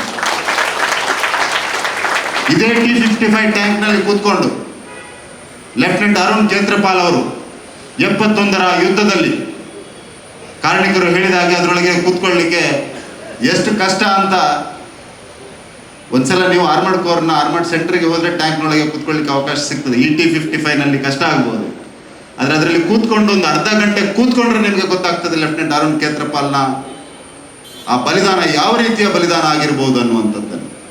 ನಾನು ಇಲ್ಲಿರುವಂಥ ಎಲ್ಲರಲ್ಲಿ ವಿನಂತಿಯನ್ನು ಮಾಡೋದು, ಈ ದೇಶದ ಪರಮವೀರ ಚಕ್ರರ ಕಥೆಗಳನ್ನು ಹೇಳುವಂಥ ಕೆಲಸವನ್ನ, ತಿಳಿ ಹೇಳುವಂಥ ಕೆಲಸವನ್ನ ತಾವೆಲ್ಲ ಮಾಡಬೇಕು ಅನ್ನುವಂಥ ವಿನಂತಿಯನ್ನು ಮಾಡ್ತಾ ಇದ್ದೇನೆ. ಆ ಬಲಿದಾನ ಮಾಡುವಂಥದ್ದು ಅಷ್ಟೊಂದು ಸುಲಭದ ಕೆಲಸ ಅಲ್ಲ. ಸೈನ್ಯಕ್ಕೆ ಸೇರುವುದು ಯಾವುದೋ ಕಾರಣಕ್ಕೆ ಅಂತ ಯಾರೋ ಹೇಳ್ಬೋದು. ಸೇರಿದ ನಂತರ ನಮ್ಮ ಯಾವುದೇ ಸೈನಿಕನ ಬೆನ್ನಿಗೆ ಇವತ್ತಿನವರೆಗೆ ಒಂದು ಗುಂಡೇಟು ಬೀಳಲಿಲ್ಲ. ಕಾರ್ಗಿಲ್ ಯುದ್ಧದ ಸಂದರ್ಭದಲ್ಲಿ ಪ್ರತಿಯೊಬ್ಬನ ಎದೆಗೆ ಗುಂಡನ್ನು ತೆಗೆದುಕೊಂಡು 18ರಿಂದ 25, 26, ಹೆಚ್ಚು ಅಂದರೆ 27 ವರ್ಷ ಪ್ರಾಯದ ಸೈನಿಕರು, ಅಧಿಕಾರಿಗಳು ಈ ದೇಶಕ್ಕೋಸ್ಕರ ಪ್ರಾಣಾರ್ಪಣೆಯನ್ನು ಮಾಡಿದ್ದಾರೆ, ಬಲಿದಾನವನ್ನು ಮಾಡಿದ್ದಾರೆ. ಕಠಿಣ ಪರಿಸ್ಥಿತಿಯಲ್ಲಿ ಒಬ್ಬನೇ ಇರುವಾಗಲೂ ಕೂಡ ಎದುರಿಸಿ ಹೋರಾಟವನ್ನು ಮಾಡಿ ಈ ದೇಶದ 1 ಇಂಚು ನೆಲವನ್ನು ನಾವು ಬಿಟ್ಟು ಕೊಡೋದಿಲ್ಲ ಅನ್ನುವಂಥ ಒಂದು ಅಪ್ರತಿಮ ಸಾಹಸವನ್ನು, ಧೈರ್ಯವನ್ನು, ತ್ಯಾಗವನ್ನು ತೋರಿಸಿದಂಥ ಅವರಿಗೋಸ್ಕರ ನಾವು ಬದುಕಬೇಕಾದ ಅವಶ್ಯಕತೆ ಇದೆ. Because they gave their today for our tomorrow ಅನ್ನುವಂಥದ್ದು. Is written that they gave their today for our tomorrow. ಹಾಗಾಗಿ ನಾವು ಈ ದೇಶಕ್ಕೋಸ್ಕರ ಬದುಕಬೇಕಾಗಿದೆ. ರಾಷ್ಟ್ರ ಮೊದಲು ಅನ್ನುವಂಥ ಪರಿಕಲ್ಪನೆಯ ಜೊತೆ ಬದುಕಬೇಕಾಗಿದೆ. ಜೆನ್ Z ಇರಲಿ, ಜೆನ್ X ಇರಲಿ, ಜೆನ್ ಆಲ್ಫಾ ಇರಲಿ, ನಾವೆಲ್ಲರೂ ಈ ದೇಶಕ್ಕೋಸ್ಕರ ಒಂದಾಗಿ ಒಟ್ಟಾಗಿ ಈ ದೇಶದ ವ್ಯವಸ್ಥೆಗಳನ್ನು, ಇನ್ಸ್ಟಿಟ್ಯೂಷನ್ಗಳನ್ನು, ಈ ದೇಶದ ಸಂವಿಧಾನವನ್ನು, ಪ್ರಜಾಪ್ರಭುತ್ವ ಮೌಲ್ಯಗಳನ್ನು, ಈ ದೇಶದ ಸನಾತನ ಸಂಸ್ಕೃತಿಯನ್ನು ಗಟ್ಟಿಗೊಳಿಸಿ ಒಂದು ನಮ್ಮ ಸಾಮರ್ಥ್ಯಕ್ಕನುಗುಣವಾದಂಥ ಒಂದು ರಾಷ್ಟ್ರವನ್ನು ನಿರ್ಮಾಣ ಮಾಡಬೇಕಾದಂಥ ಜವಾಬ್ದಾರಿ ನಮ್ಮೆಲ್ಲರ ಮೇಲೆ ಇದೆ. ಆ ಜವಾಬ್ದಾರಿಯನ್ನು ವಿಶೇಷವಾಗಿ ನಮ್ಮ ಯುವ ಸ್ನೇಹಿತರು ನಿರ್ವಹಿಸಬೇಕು ಅನ್ನುವಂಥ ವಿನಂತಿಯನ್ನು ಕೂಡ ನಾನು ಈ ಸಂದರ್ಭದಲ್ಲಿ ಮಾಡ್ತಾ ಇದ್ದೇನೆ. ನಾನು ಮಂಗಳೂರಿನ ಪ್ರತಿಯೊಬ್ಬ ನಾಗರಿಕರಲ್ಲಿ ಈ ಸಭೆಯ ಮುಖಾಂತರ ವಿನಂತಿಯನ್ನು ಮಾಡ್ತಾ ಇದ್ದೇನೆ. ಇದೊಂದು ಪೂಜನೀಯವಾದಂಥ ಸ್ಥಳ, ಅದನ್ನು ಪೂಜನೀಯ ಭಾವನೆಯಿಂದ ಕಾಣಬೇಕು. ನಾವೆಲ್ಲರೂ ಇಲ್ಲಿ ಬರುವಂತಹ ಸಂದರ್ಭದಲ್ಲಿ ಆ ಗೌರವದೊಂದಿಗೆ, ಶ್ರದ್ಧೆಯೊಂದಿಗೆ ಯಾರು ಈ ದೇಶಕ್ಕೋಸ್ಕರ ರಕ್ತವನ್ನ, ಬೆವರನ್ನ ಕೊಟ್ಟಿದ್ದಾರ, ಪ್ರಾಣವನ್ನ ಕೊಟ್ಟಿದ್ದಾರ, ಅವರಿಗೋಸ್ಕರ ಅತ್ಯಂತ ವಿನೀತರಾಗಿ ಗೌರವದಿಂದ, ಶ್ರದ್ಧೆಯಿಂದ ಬಂದು ಗೌರವವನ್ನು ಸಲ್ಲಿಸಿಕೊಂಡು ಹೋಗಬೇಕು. ಮುಂದೊಂದು ದಿವಸ ಈ ಸ್ಥಳ ಹೇಗೆ ನಾವು ಮಂದಿರಗಳಿಗೆ ನಮ್ಮ ಮಕ್ಕಳನ್ನು ಕರ್ಕೊಂಡು ಹೋಗ್ತೇವ, ಅದೇ ರೀತಿ ನಮ್ಮ ಮಕ್ಕಳನ್ನ, ಹಿರಿಯರನ್ನ ಒಟ್ಟಾಗಿ ಕರ್ಕೊಂಡು ಬಂದು ಹೋಗಬೇಕು. ಇವತ್ತು ಬೆಳಗಿನ ಕಾರ್ಯಕ್ರಮಕ್ಕೆ ತುಂಬ ಜನ ಬಂದಿರಲಿಕ್ಕೆಲ್ಲ ನಾನು ವಿನಂತಿಯನ್ನು ಮಾಡ್ತೇನೆ. ಮಂಗಳೂರು ಮಹಾನಗರ ಪಾಲಿಕೆ ಮತ್ತು ಪೊಲೀಸ್ ಇಲಾಖೆಯಲ್ಲಿ ಇದನ್ನು ಓಪನ್ ಇಡೀ ದಿವಸ ಮಂಗಳೂರಿನ ಪ್ರತಿಯೊಬ್ಬ ನಾಗರಿಕರು ಬಂದು ಒಂದು ಸಲ ಇಲ್ಲಿ ತಲೆಯನ್ನು ಕೊಟ್ಟು ಆ ಹಿರಿಯರಿಗೆ, ಆ ಸೈನಿಕರಿಗೆ ಗೌರವವನ್ನು ಕೊಡಬೇಕು. ಇವತ್ತು ಕೆಲಸ ಮಾಡ್ತಿರುವಂಥ ಸೈನಿಕರಿಗೆ ಸ್ಥೈರ್ಯವನ್ನು ಕೊಡಬೇಕು. ಇಡೀ ದೇಶ ನಿಮ್ಮ ಜೊತೆ ಇದೆ ಅನ್ನುವಂಥ ಒಂದು ಭಾವನೆಯನ್ನು ಮೂಡಿಸಬೇಕು ಅಂತ ವಿನಂತಿಯನ್ನು ಮಾಡ್ತಾ ಇದ್ದೇನೆ. ಮುಂದಿನ ದಿವಸಗಳಲ್ಲಿ ಈ ಸ್ಥಳವನ್ನು ನಾನು, ಶಾಸಕರು ಸೇರಿಕೊಂಡು ಮಂಗಳೂರಿನ ಗೌರವಕ್ಕೆ ತಕ್ಕುದಾಗಿ, ನಮ್ಮ ಸೈನಿಕರ ಗೌರವಕ್ಕೆ ತಕ್ಕುದಾಗಿ ಅಭಿವೃದ್ಧಿಪಡಿಸಲಿಕ್ಕೆ ಕಟಿಬದ್ಧರಾಗಿದ್ದೇವೆ ಅನ್ನುವಂಥ ಮಾತನ್ನು ಕೂಡ ಈ ಸಂದರ್ಭದಲ್ಲಿ ಹೇಳ್ತಾ ಇದ್ದೇವೆ. T-55 ಟ್ಯಾಂಕ್ ಇರ್ಬೋದು, ಮುಂದಿನ ದಿವಸದಲ್ಲಿ ಒಂದು ಮಿಗ್ಗನ್ನು ತರಿಸುವಂಥ ಪ್ರಯತ್ನ ಇರ್ಬೋದು, ಹಿಂದೆ ಇರುವಂಥ ಖಾಲಿ ಜಾಗವನ್ನು ಚೆಂದ ಡೆವಲಪ್ ಮಾಡಿ ಜನರು ಬಂದು ಕೂತ್ಕೊಳ್ಳುವಂಥ ವಾತಾವರಣ, ಜನರು ಬಂದು ಗೌರವವನ್ನು ಸಲ್ಲಿಸುವಂಥ ವಾತಾವರಣ, ಹೇಗೆ ಮಂದಿರದಲ್ಲಿ ಹೋಗಿ ನಾವು ಒಂದು 5 ನಿಮಿಷ 10 ನಿಮಿಷ ಕೂತ್ಕೊಂಡು ಆ ಎನರ್ಜಿಯನ್ನು ಪಡ್ಕೊಂಡು ಹೋಗ್ತೇವ, ಅದೇ ರೀತಿಯ ಎನರ್ಜಿಯನ್ನು ಇಲ್ಲಿಂದಲೂ ಕೂಡ ಪಡ್ಕೊಂಡು ಹೋಗಬೇಕು. ಇದು ಒಂದು ಅಪರೂಪದ ಸ್ಥಳ ಆಗಬೇಕು, ಇದೊಂದು ಗೌರವ ಮೂಡಿಸುವ ಸ್ಥಳ ಆಗಬೇಕು. ಮಂಗಳೂರಿನವರು ಯುದ್ಧ ಸ್ಮಾರಕವನ್ನು ಹೇಗೆ ನಡೆಸಿದ್ದಾರೆ, ಹೇಗೆ ನಡೆಸ್ಕೊಳ್ತಾ ಇದ್ದಾರೆ ಅನ್ನುವಂಥದ್ದನ್ನು ಇಡೀ ಭಾರತ ನೋಡಬೇಕು ಅನ್ನುವಂಥ ಒಂದು ವಿನಂತಿಯನ್ನು ಕೂಡ ನಾನು ಮಾಡ್ತಾ ಇದ್ದೇನೆ. ಹಾಗಾಗಿ ಇಲ್ಲಿ ಒಂದು ಕಸ ಬಿದ್ದರೆ ಆ ಕಸವನ್ನು ಎತ್ತುವ ಜವಾಬ್ದಾರಿ ಪ್ರತಿಯೊಬ್ಬರದು. ಇಲ್ಲಿ ಒಂದು ಸಣ್ಣ ಸಮಸ್ಯೆ ಆದರೆ ಅದನ್ನು ಸರಿ ಮಾಡುವಂಥ ಜವಾಬ್ದಾರಿ ಪ್ರತಿಯೊಬ್ಬರದು. ಇದನ್ನು ಸ್ವಚ್ಛವಾಗಿಡುವಂಥದ್ದು, ಇದನ್ನು ಸುಂದರವಾಗಿಡುವಂಥದ್ದು, ಇದನ್ನು ಇನ್ನೂ ಹೆಚ್ಚು ಸುಂದರವಾಗಿ ಹೇಗೆ ಇಡಬಹುದು ಅನ್ನುವಂಥದ್ದನ್ನು ನಾವೆಲ್ಲರೂ ಒಂದಾಗಿ ಒಟ್ಟಾಗಿ ಯೋಚನೆ ಮಾಡಬೇಕು. ಇದು ಯಾರೊಬ್ಬರದ್ದು ಅಲ್ಲ, ಇದು ನಮ್ಮದು, ಇದು ಭಾರತದ್ದು, ಇದು ಭಾರತೀಯ ಸೈನಿಕರದು, ಇದು ನಮ್ಮ ಸನಾತನವಾದ ಸಂಸ್ಕೃತಿಯ ಒಂದು ಪ್ರತಿರೂಪ, ಈ ನೆಲದ ಪ್ರತಿರೂಪ, ಈ ನೆಲದ ಜನರ ಪ್ರತಿರೂಪ ಅನ್ನುವಂಥದ್ದನ್ನು ನಾನು ಈ ಸಂದರ್ಭದಲ್ಲಿ ಹೇಳ್ತಾ, ಅದಕ್ಕೆ ತಕ್ಕುದಾಗಿ ಇದಕ್ಕೆ ಗೌರವವನ್ನು ನೀಡಬೇಕು ಅನ್ನುವಂಥ ವಿನಂತಿಯನ್ನು ಕೂಡ ಯಾರಿಗೆ ಗೊತ್ತಿಲ್ಲ ಅವರಿಗೆ ತಿಳಿ ಹೇಳಿ ಎಲ್ಲರನ್ನೂ ಕರ್ಕೊಂಡು ಬರಬೇಕು. ಎಲ್ಲರೂ ಮಂಗಳೂರಿನ ಪ್ರತಿಯೊಬ್ಬ ನಾಗರಿಕರು ವರ್ಷದಲ್ಲಿ ಒಂದು ದಿವಸ ಆದರೂ ಇಲ್ಲಿಗೆ ಬಂದು ಹೋಗಬೇಕು ಅನ್ನುವಂಥ ವಿನಂತಿಯನ್ನು ಮಾಡ್ತಾ ಇದ್ದೇನೆ. ಹೇಗೆ ದೇವಸ್ಥಾನದ ಮುಂದೆ ಹೋಗುವಾಗ ಒಂದ್ಸಲ ಹೀಗೆ ಮಾಡಿ ಹೋಗ್ತೇವ, ಅದೇ ರೀತಿ ಇಲ್ಲಿಯೂ ಕೂಡ ಅದೇ ರೀತಿಯ ಭಾವನೆಯನ್ನು ಮೂಡಿಸಿ. ಯಾಕೆಂದ್ರೆ ರಾಷ್ಟ್ರ ಮೊದಲು ಅನ್ನುವಂಥ ಪರಿಕಲ್ಪನೆ ಇದ್ರೆ ಮಾತ್ರ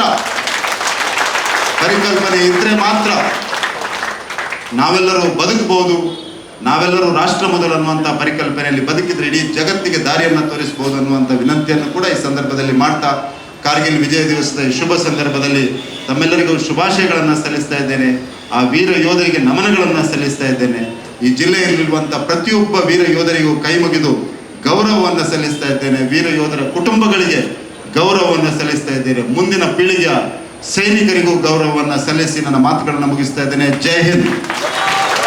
ಕೇವಲ ವಸ್ತು ಪ್ರದರ್ಶನಕ್ಕೆ ಇಟ್ಟಂತ ಟ್ಯಾಂಕ್ ಅಲ್ಲ ಅಥವಾ ವಸ್ತು ಅಲ್ಲ, ಅದರಿಂದಾಗಿ ಬಹಳಷ್ಟು ವಿಜಯಗಳನ್ನು ನಮ್ಮ ದೇಶ ಕಂಡುಕೊಂಡಿದೆ. ಅದರ ಒಂದು ಮೌಲ್ಯವನ್ನು ನಾವು ಖಂಡಿತವಾಗಿ ನಾವು ಕೊಡಲಿಕ್ಕೆ ಸಾಧ್ಯ ಇಲ್ಲ.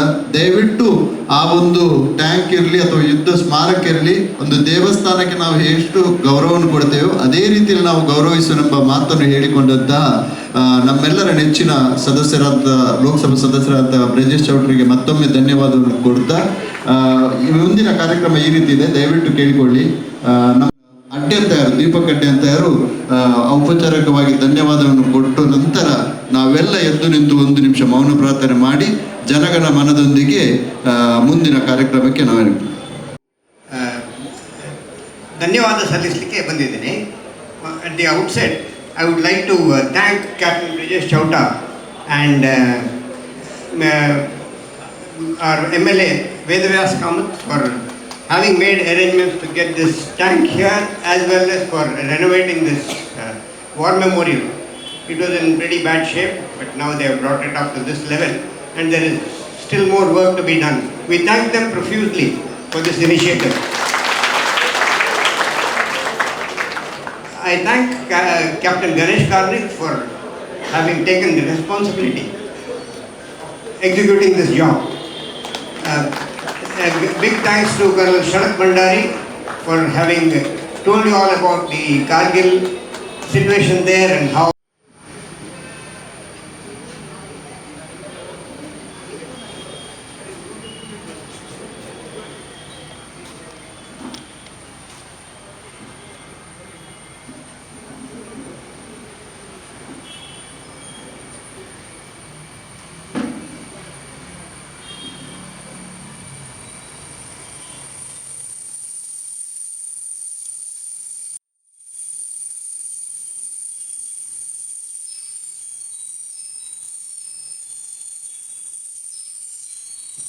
Thank you.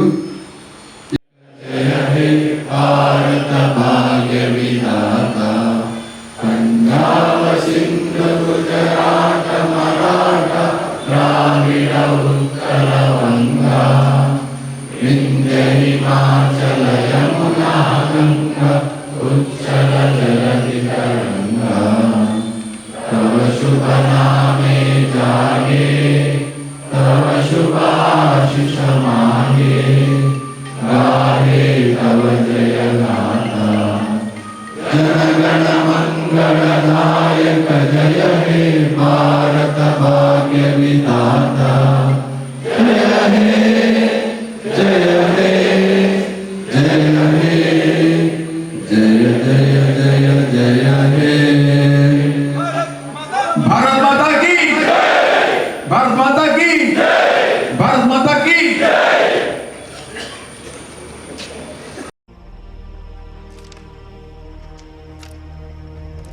भारत माता की भारत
सुनो,